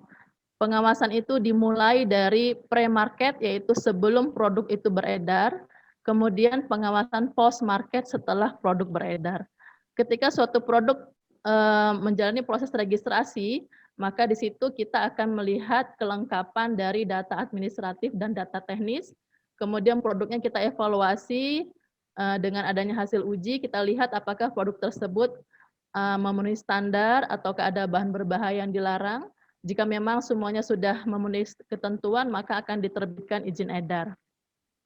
Setelah produk beredar, kita awasi juga. Jadi ketika sudah beredar tidak dibiarkan begitu saja, tetapi tetap melakukan pengawasan, yaitu dengan melakukan inspeksi ke sarana produksi dan distribusi.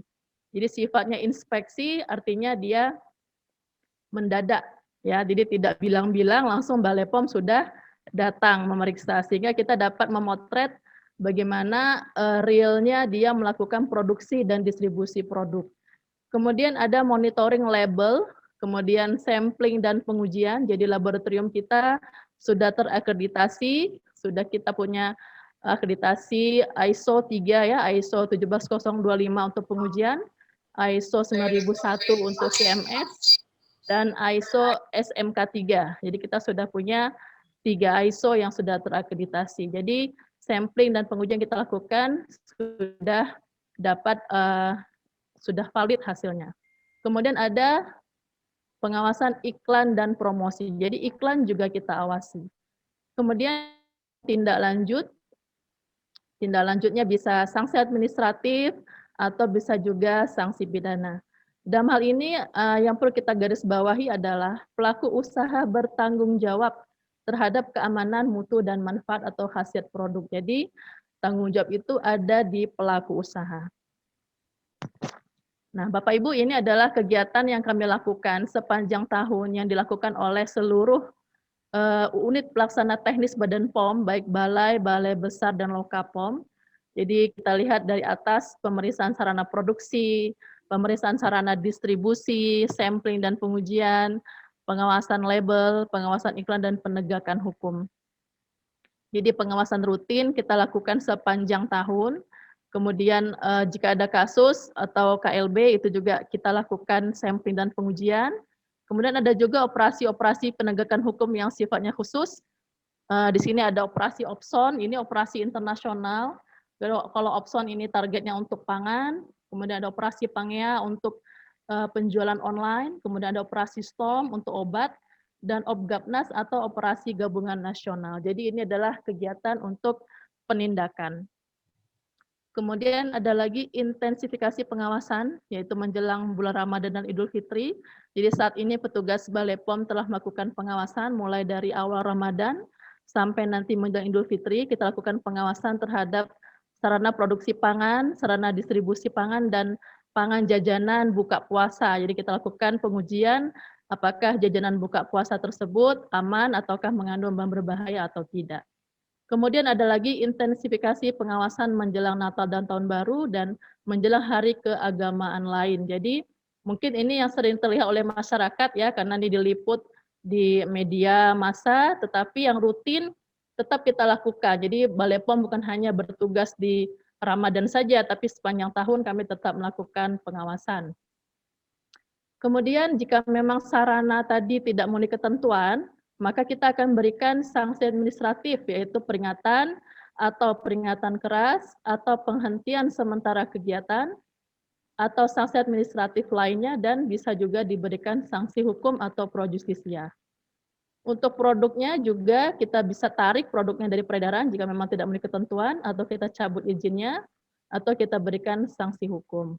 Jadi ini sudah ada ketentuan atau pola tindak lanjut dari Badan POM yang dilakukan seragam di seluruh Indonesia. Bapak Ibu, ini adalah Undang-Undang Nomor 36 Tahun 2009 tentang Kesehatan, Pasal 106. Di sini yang bisa kita garis bawahi adalah bahwa sediaan farmasi dan alat kesehatan hanya dapat diedarkan setelah mendapat izin edar. Ya, kemudian di Pasal 111, makanan dan minuman hanya dapat diedarkan setelah mendapat izin edar sesuai dengan ketentuan peraturan perundang-undangan. Nah, di sini garis-garis besarnya ya. Kemudian di Undang-Undang Pangan juga sama. Pangan juga harus ada izin edar dulu baru bisa beredar. Nah, Bapak Ibu, ini adalah kode-kode dari izin edar dari Badan POM. Tiap komoditi sudah punya kodenya sendiri. Ya. Jadi kalau untuk obat itu adalah 15 digit. Jadi 3 digit huruf dan 12 digit angka. Contohnya ini tadi ya, DKL 852287 2019B1. Jadi itu semua ada artinya. Nah, kalau D berarti dia adalah obat merek dagang. Kalau K berarti dia obat golongan obat keras, ya. Jadi itu semua ada artinya. Kemudian obat tradisional POM TR contohnya ya. Jadi ada kalau dia tradisional Indonesia POM TR, kalau dia tradisional dari luar negeri POM TI, artinya tradisional impor atau tradisional lisensi jadi POM TL. Jadi masing-masing sudah ada kodenya. Suplemen kesehatan juga seperti itu ya. Jadi SD ya, suplemen dalam negeri. Kemudian kosmetik adalah notifikasi, jadi depannya N.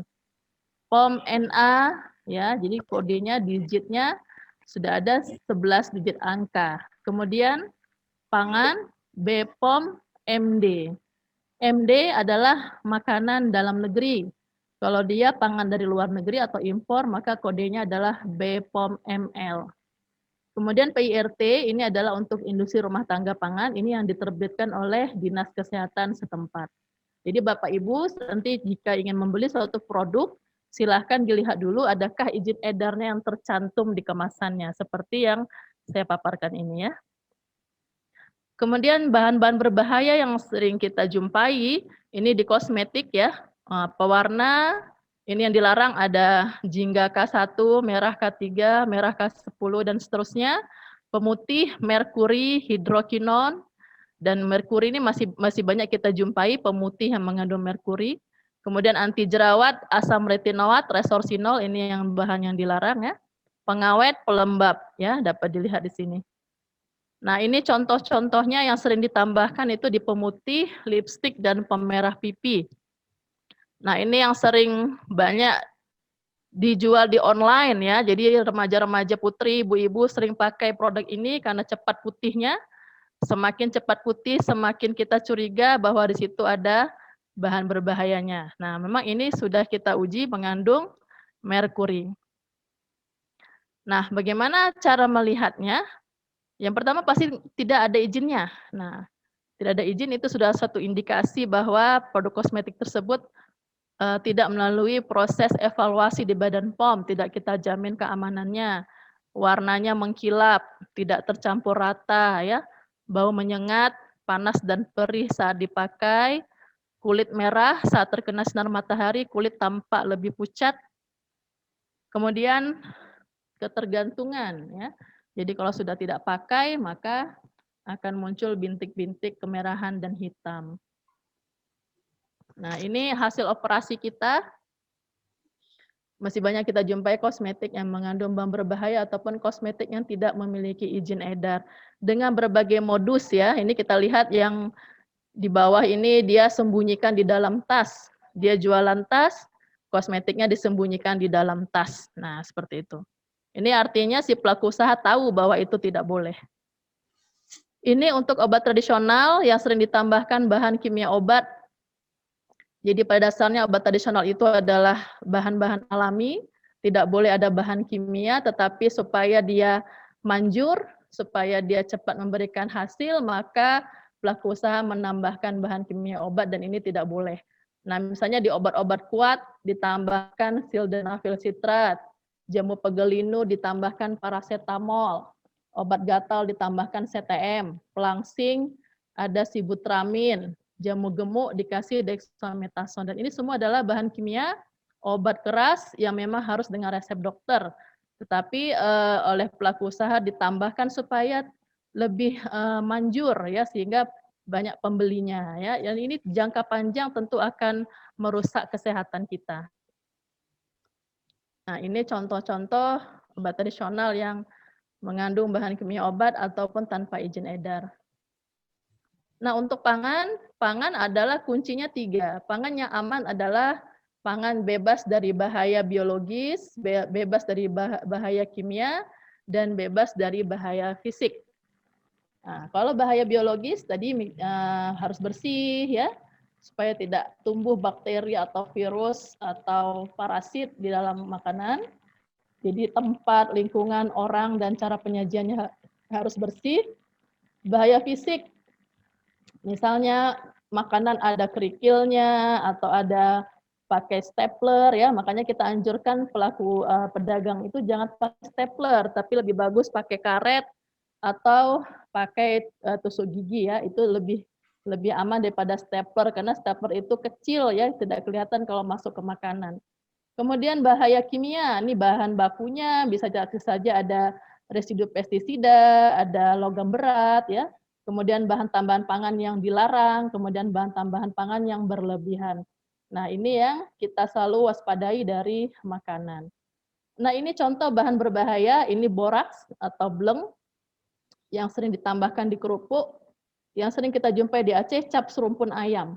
Nah, ini selalu kita lakukan, kalau kita ketemu ini kita amankan, kita musnahkan ya. Kemudian air abu juga, air abu ini untuk pembuatan mie. Ada beberapa merek abu yang ditambahkan boraks di dalamnya. Jadi kadang pembuat mie tidak tahu kalau air abunya itu ada boraksnya. Ya. Nah, karena itu kita lakukan pembinaan dan kita sudah sampaikan juga kepada dinas terkait untuk bisa diedukasi dan tidak menggunakan air abu yang berbahaya. Biasanya ini yang produksi Medan yang mengandung boraks. Tapi produksi Aceh ada yang dari Biren itu sudah kita cek itu aman ya. Itu mereknya kalau saya tidak salah Bintang Mandiri. Jadi mungkin bisa membeli air abu yang aman ya. Nah, untuk kerupuk tempe masih boraks sebagai serumpun ayam, kita sudah berikan alternatifnya. Ini ada namanya cap Raja Wali, ini sudah terdaftar di Badan POM. Ini bisa menjadi pengganti boraks untuk pembuatan kerupuk. Dan ini sudah digunakan oleh para produsen kerupuk di wilayah Biren. Dan ini akan kita replikasi dan atau kita sampaikan lagi ke kabupaten-kabupaten lainnya untuk bisa mengganti penggunaan boraks dengan bahan tambahan pangan yang aman. Nah, ini formalin. Ya, Bapak Ibu, ini kami baru melakukan penindakan di bulan lalu sebelum puasa. Jadi formalinnya diletakkan di botol air minum seperti ini ya. Untuk mungkin mengelabui petugas, dikira itu air biasa, padahal itu adalah formalin. Jadi kita sudah lakukan penindakan produsen mie yang mengandung formalin dan kita naikkan ke proses hukum, ada 3 kasus. Nah, ini rodamin B. Rodamin B yang sebelah kiri, ini rodamin B, yang sebelah kanan itu sudah ada BPOM RIMD, ini adalah pewarna yang aman ya. Nah, rodamin B ini masih ada kita temukan di pengawasan bulan puasa ini, masih ada kita jumpai di wilayah Sabang. Ya, jadi bentuk mutiara yang biasa untuk minuman ya. Seperti itu. Dan ini kita sudah sampaikan untuk tidak menggunakan dan kita minta dinas kesehatan setempat untuk melakukan pembinaan. Nah, jadi kepada konsumen bagaimana caranya supaya kita bisa memilih produk obat dan makanan ya. Jadi ada tipsnya cek klik. Ya, cek kemasan, cek label, cek izin edar dan cek kadaluarsa. Kemasan kita lihat apakah kemasannya kita pilih yang kemasan yang tidak rusak, tidak bocor atau tidak penyok. Kemudian di label kita lihat adakah di situ ketentuannya ya. Yang utama kita lihat izin edarnya ada tidak dicantumkan. Kemudian tanggal kadaluarsanya, nama produsennya, komposisi ya. Nah, komposisi ini sangat penting karena ada juga konsumen misalnya yang diabetes. Nah, bisa dilihat di komposisinya misalnya ada gula.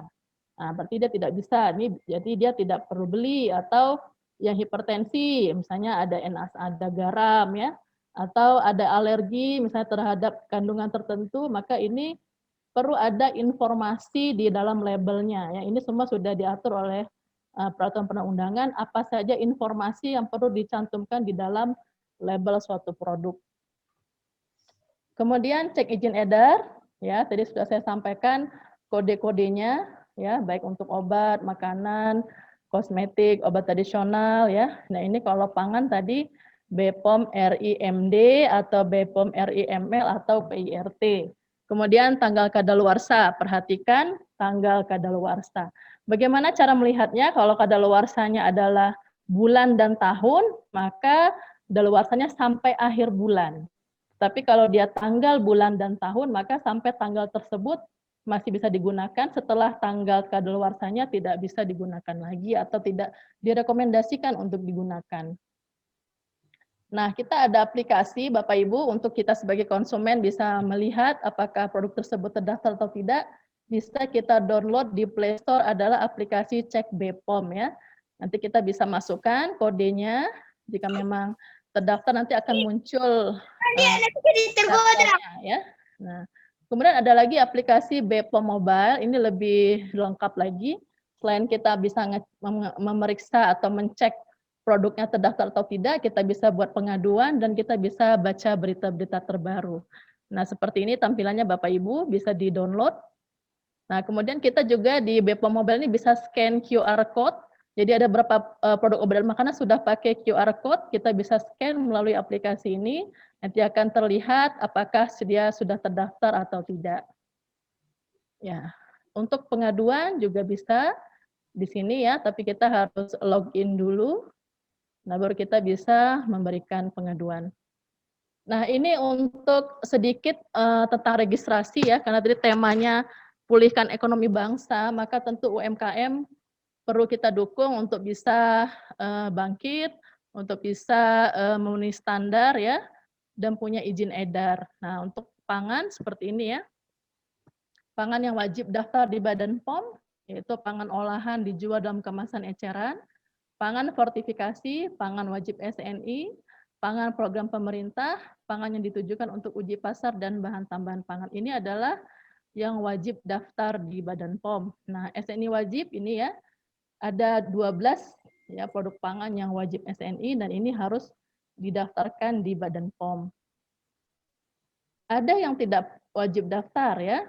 Nah, ini adalah produk pangan yang masa simpannya kurang dari 7 hari, atau dia diimpor dalam jumlah kecil, digunakan lebih lanjut sebagai bahan baku, pangan olahan dalam jumlah besar dan tidak dijual secara langsung kepada konsumen akhir, diolah dan dikemas di hadapan pembeli, dan pangan siap saji. Nah, ini tidak wajib izin edar di Badan POM ataupun PIRT ya.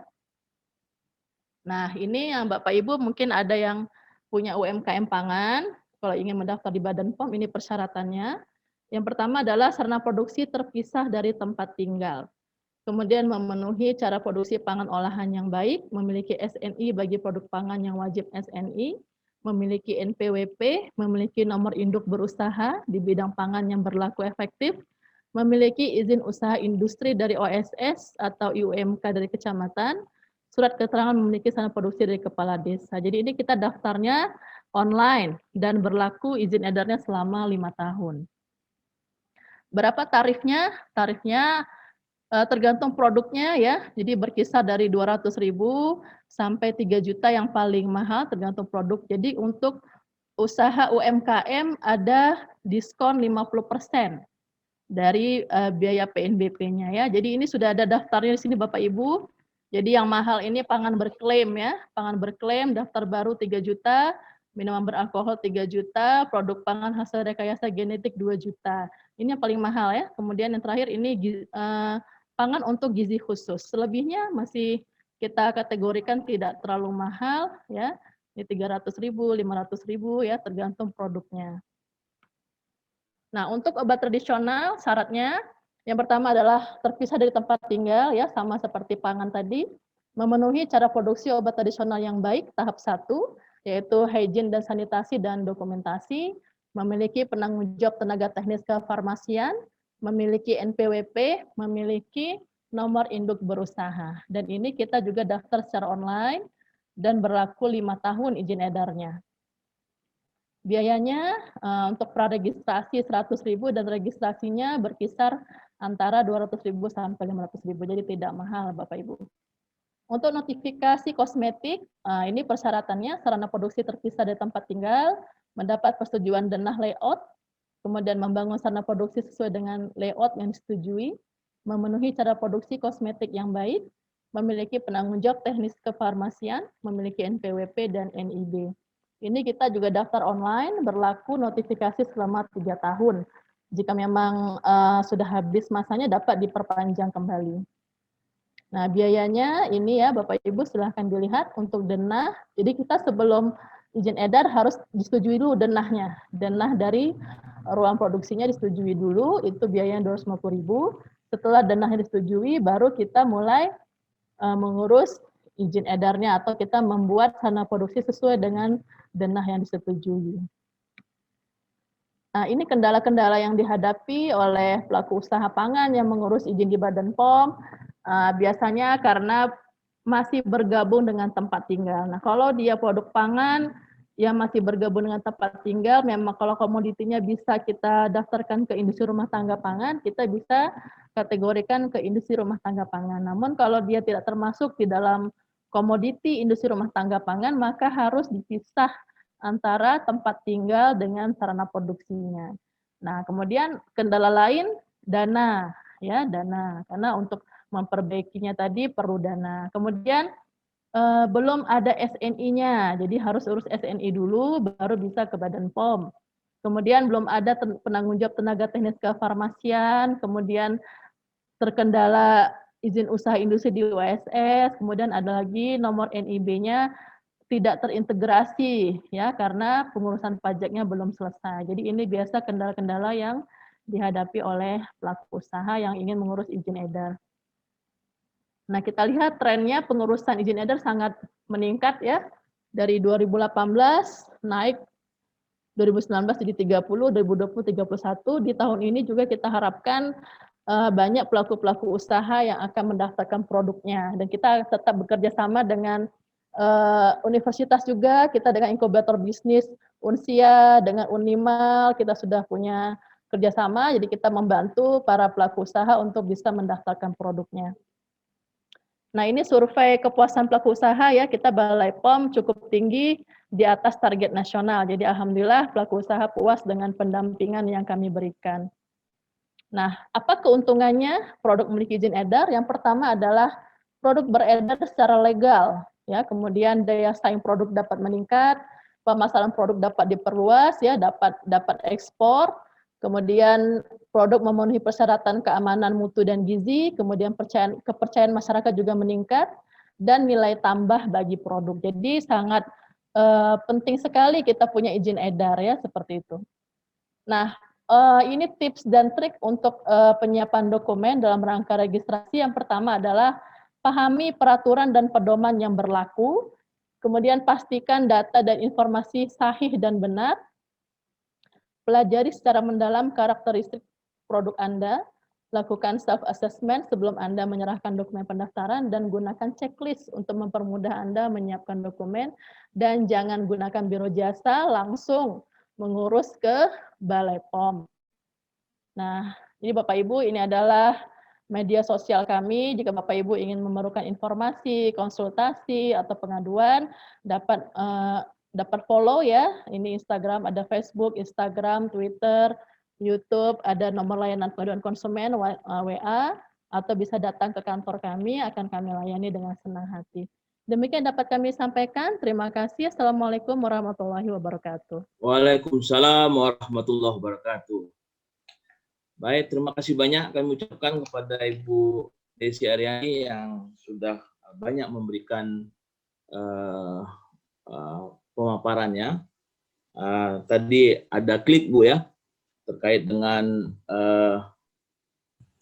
pastikan kemasan dalam kondisi baik, kemudian baca semua informasi pada label produk, kemudian periksa izin edar, ya, karena itu menyangkut keamanan bagi konsumen sendiri. Kemudian pastikan tidak melebihi masa kadaluarsa.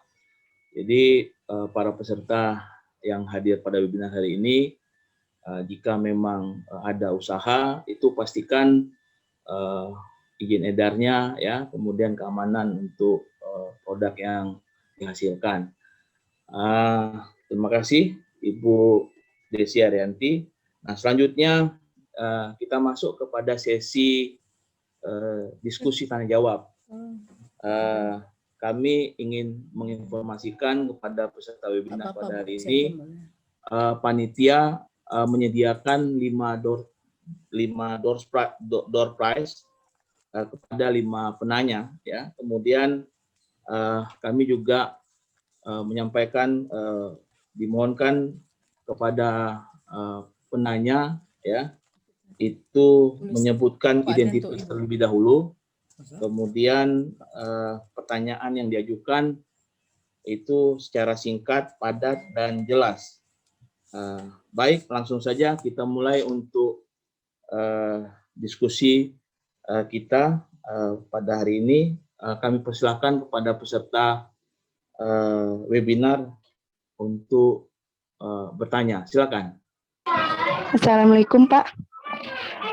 Dengan siapa? Sebutkan identitas. Saya Cut Laura, Pak. Ya. Dari mahasiswa Universitas Syahkuala. Ya. Ingin bertanya kepada Ibu Desi Arianti. Untuk jika kita ingin membuat makanan atau obat itu kan pasti perlu adanya sampel dari BPOM. Kira-kira itu untuk apakah setiap jenis dari makanan, obat itu memiliki jangka waktu yang berbeda dalam pengujiannya?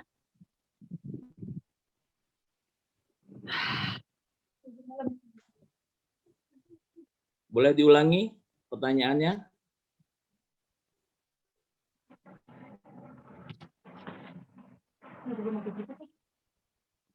Cut Laura, boleh diulangi pertanyaannya?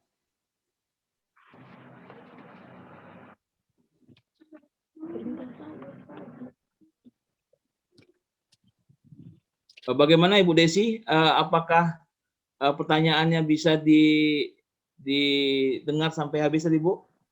Ya, saya coba jawab ya Pak ya. Ya, boleh, silakan. Jadi kepada adik Cut Laura untuk sampel makanan dan makanan, obat tradisional, kosmetik, ya itu semua yang berada di pasaran kita lakukan sampling. Ya, jadi yang tentu yang belum daluarsa ya kita lakukan sampling di laboratorium.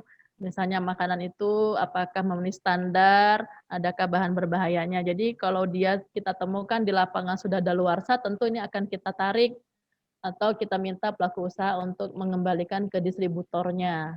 Seperti itu. Mungkin itu ya.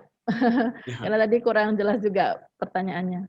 Baik, terima kasih banyak Ibu Desi Arianti dan Cut Laura yang sudah memberikan pertanyaan dan menjawab terkait dengan pertanyaan dari Cut Laura. Kemudian selanjutnya ini dari chat ada Bapak Reda Purnama. Ini saya bacakan pertanyaannya. Bismillah, saya Reda Purnama ingin bertanya.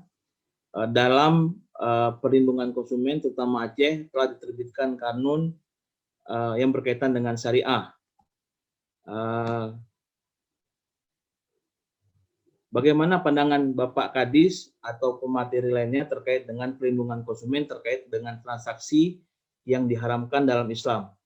Apakah ada tindakan terhadap pelaku usaha yang menjalankan sistem jual beli yang diharamkan dalam Islam? Tentunya pemerintah harus menanggulangi tindakan hal seperti ini. Contoh seperti bisnis MLM, bisnis transaksi yang diharamkan dalam transaksi jual beli online, yaitu transaksi yang di dalamnya terhadap unsur haram seperti riba, gharar, bahaya, ketidakjelasan, merugikan hak orang lain, pemaksaan, dan barang atau jasa yang menjadi objek transaksi adalah halal yang diharamkan seperti khamar, bangkai babi, narkoba, judi online dan sejenisnya. Dan tentu merugikan konsumen yang berbahaya bagi orang umum yang lambat laun tanpa tindakan akan menjadi kebiasaan yang haram.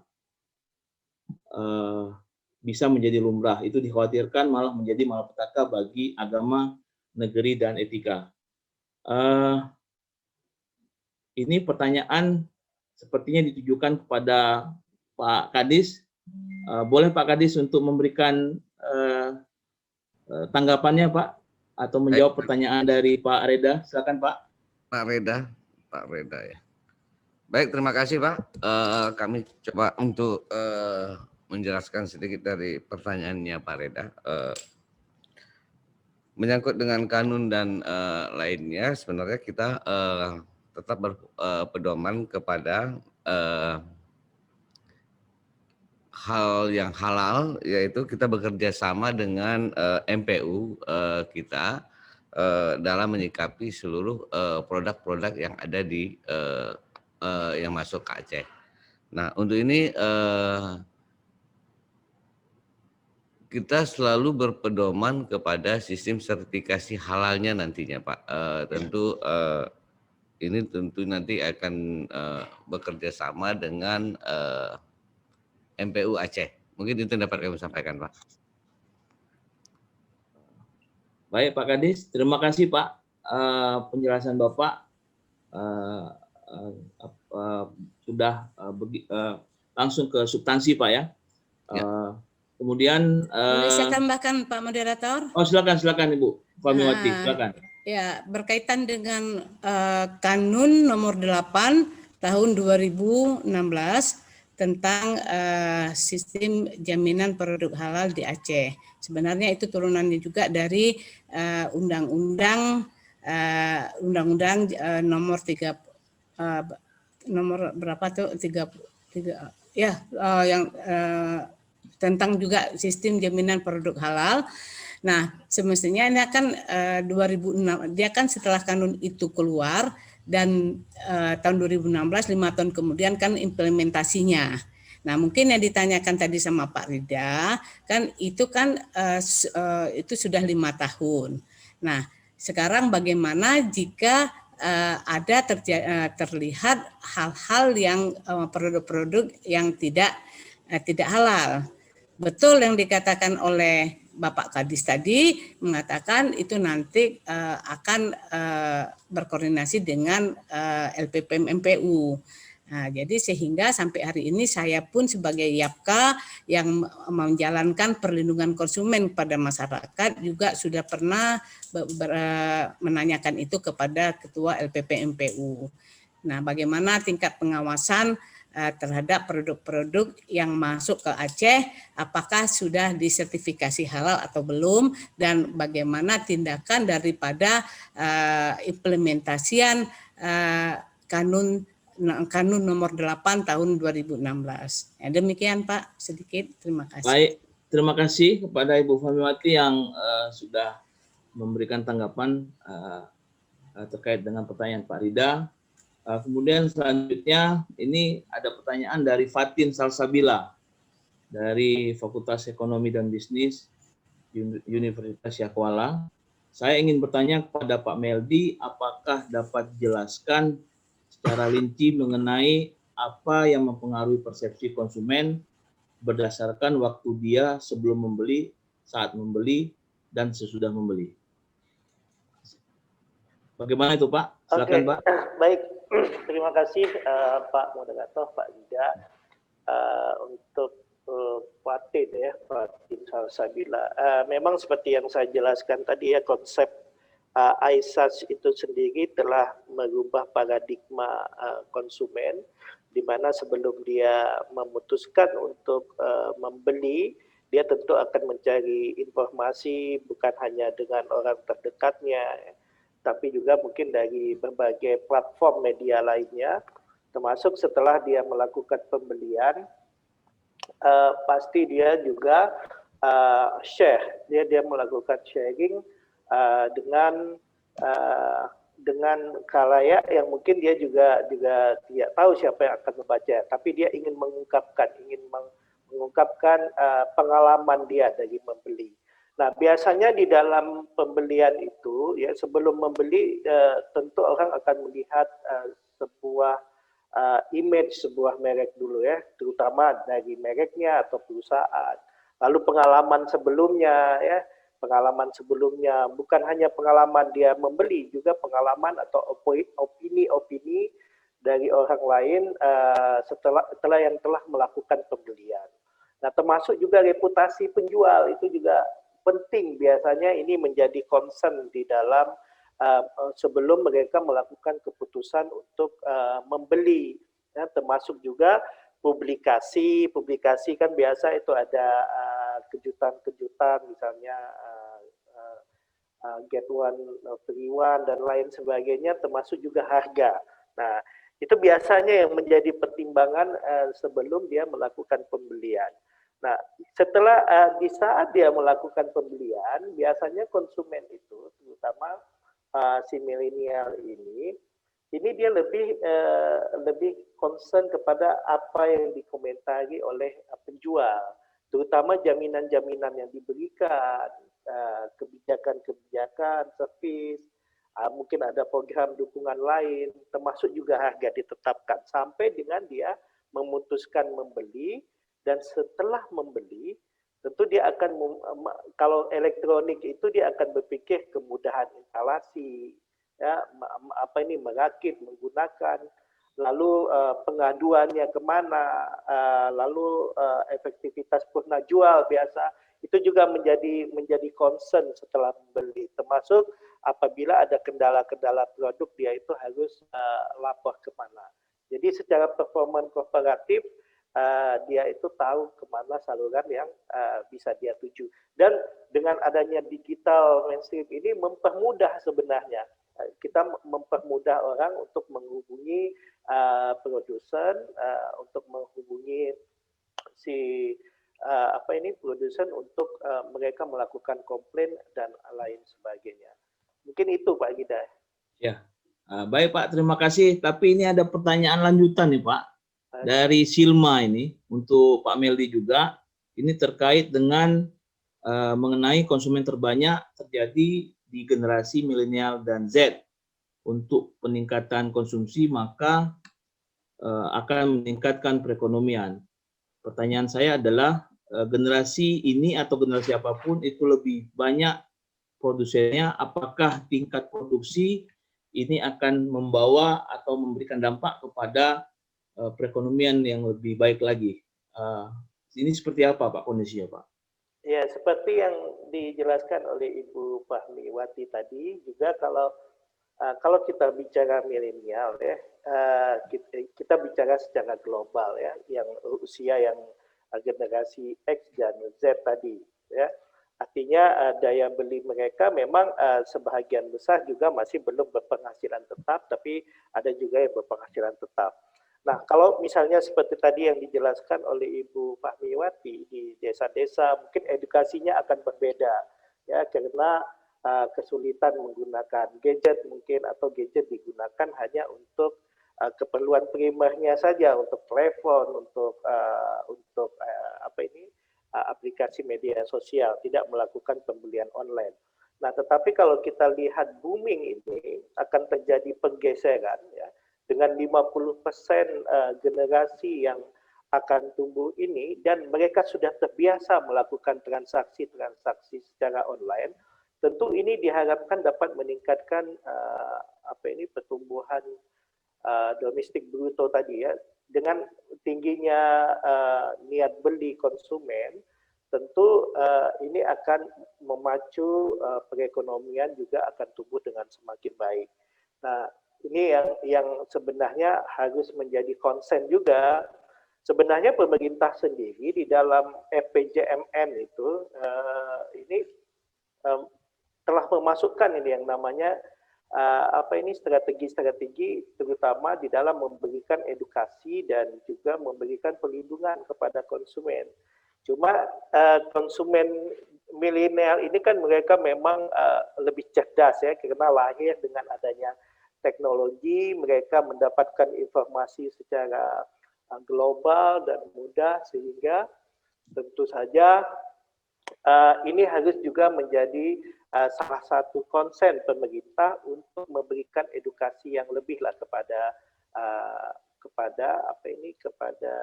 geng umur ataupun konsumen milenial ini. Sehingga mungkin ada perlu pendekatan-pendekatan, termasuk dengan melakukan survei indeks keberdayaan konsumen.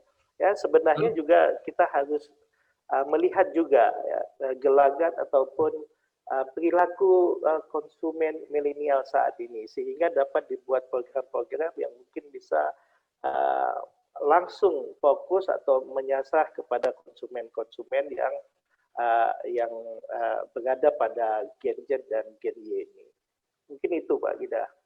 Baik, terima kasih banyak Pak Meldi penjelasannya tadi terkait dengan pertanyaan dari Silma tadi ya. Nah, ini pertanyaan kelima ini kepada Ibu Desi dari Siti Asyifah Rabbani dari Fakultas Ekonomi dan Bisnis Universitas Syahkuala. Ini pertanyaannya adalah, sekarang banyak sekali saya melihat para pedagang menjual pembalut wanita yang kadang-kadang sudah kadaluarsa, sehingga saya sendiri merasa tidak nyaman pada saat membeli barang tersebut. Seperti apa hukuman dan ancaman bagi penjual yang nekat menjual barang tersebut dengan alasan habisin dulu barang lama? Mohon Bu. Kemudian apakah ada efek samping jika kita tetap menggunakan barang tersebut? Ini pertanyaan dari Syifa kepada Ibu Ariyanti. Ya. Silakan Bu. Jadi untuk pembalut wanita ini termasuk ke dalam perbekalan kesehatan ya. Jadi itu izinnya di Kementerian Kesehatan. Jadi memang kalau kami lakukan pengawasan ke lapangan memang tidak melihat ke produk tersebut, tetapi pada prinsipnya tanggal kadaluarsa itu adalah jaminan dari produsen terhadap mutu dari produk tersebut. Artinya kalau sudah melebihi batas daluarsa tentu tidak terjamin lagi keamanannya untuk digunakan. Nah, kepada pelaku usaha kalau kami lakukan pengawasan ini akan diberikan sanksi ya, seperti yang saya sampaikan tadi, mulai dari sanksi peringatan keras. Kalau masih belum ada perubahan, kita bisa lakukan penghentian sementara kegiatan dan lain sebagainya. Dan bisa sampai ke sanksi hukum. Nah, jadi kalau untuk produk pembalut wanita memang tidak menjadi tupoksi pengawasan Badan POM, tetapi ini bisa menjadi masukan, nanti akan kami sampaikan juga ke lintas sektor terkait untuk juga bisa melihat adanya kasus-kasus seperti ini yang terjadi di masyarakat. Demikian Pak. Baik, terima kasih banyak Ibu Desi atas penjelasan kepada pertanyaan Siti Asyifah tadi ya. Ini karena sudah ada 5 pertanyaan dari 5 penanya, dari panitia menginformasikan 5 dulu Bu, Bapak Ibu sekalian, sehingga pertanyaan-pertanyaan yang belum dijawab mungkin nanti bisa kita share kepada narasumber sehingga bisa langsung berkomunikasi dengan para peserta webinar pada hari ini. Terakhir, perlu kiranya kami menginformasikan bahwa pemerintah Aceh melalui Dinas Perindustrian dan Perdagangan Aceh ini sudah melakukan beberapa program yang pro konsumen, diantaranya adalah pemberdayaan konsumen cerdas kepada kelompok masyarakat Gampung yang sampai saat ini telah dilakukan di 20 kabupaten kota, lebih kurang 60 kecamatan dan 180 Gampung. Dan program ini bertujuan untuk menciptakan motivator konsumen cerdas. Yang kedua, pemberdayaan konsumen cerdas kepada anak didik dan guru. Saat ini juga telah dilakukan di 22 kabupaten kota, lebih kurang 270 SLTA dan SMK. Kemudian peningkatan kemitraan dengan lembaga penyelenggara perlindungan konsumen, yaitu Lembaga Perlindungan Konsumen Swadaya Masyarakat LPKSM, yang saat ini berjumlah 4 LPKSM, dan Badan Penyelesaian Sengketa Konsumen BPSK yang berjumlah 1 di Kabupaten Aceh Utara. Selanjutnya, survei keberdayaan konsumen. Ini merupakan penelitian yang dilakukan oleh akademisi yang bertujuan untuk mengkaji sejauh mana program pemberdayaan konsumen yang telah dilakukan oleh Dinas Perindak memberikan dampak pada peningkatan indeks keberdayaan konsumen di Aceh. Pada hasil survei keberdayaan konsumen tahun 2020 berada pada level 37,29 setara dengan level paham. Artinya konsumen di Provinsi Aceh paham dengan adanya Undang-Undang Perlindungan Konsumen, paham dalam berinteraksi dengan pasar, paham mengikuti petunjuk sebelum membeli produk.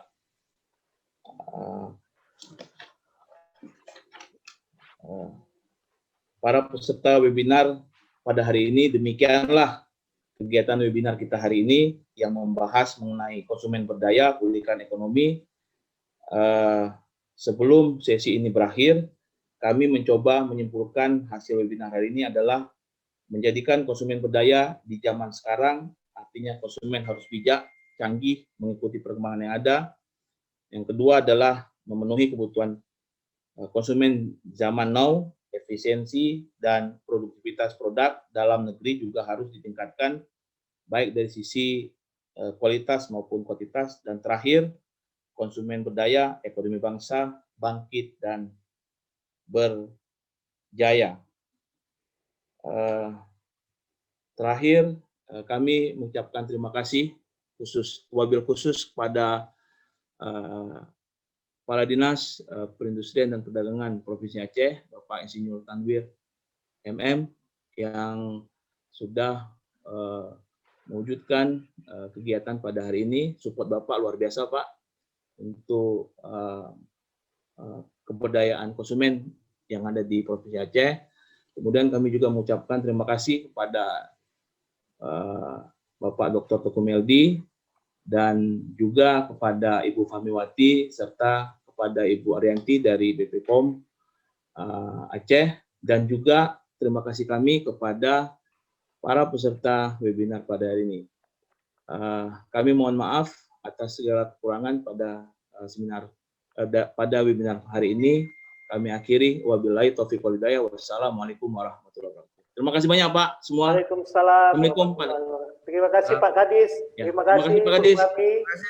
Ya, terima Terima kasih. kasih Bu Desi, Pak Gira. Terima kasih banyak Bu Ocha. Support Ibu luar biasa Bu. Terima kasih. Terima kasih Bu Para Meldi. peserta, terima kasih peserta semuanya. Assalamualaikum. Assalamualaikum. Waalaikumsalam warahmatullahi wabarakatuh. Izin Bu, Bapak izin. Ya. Izin lift Bapak Ibu, terima kasih.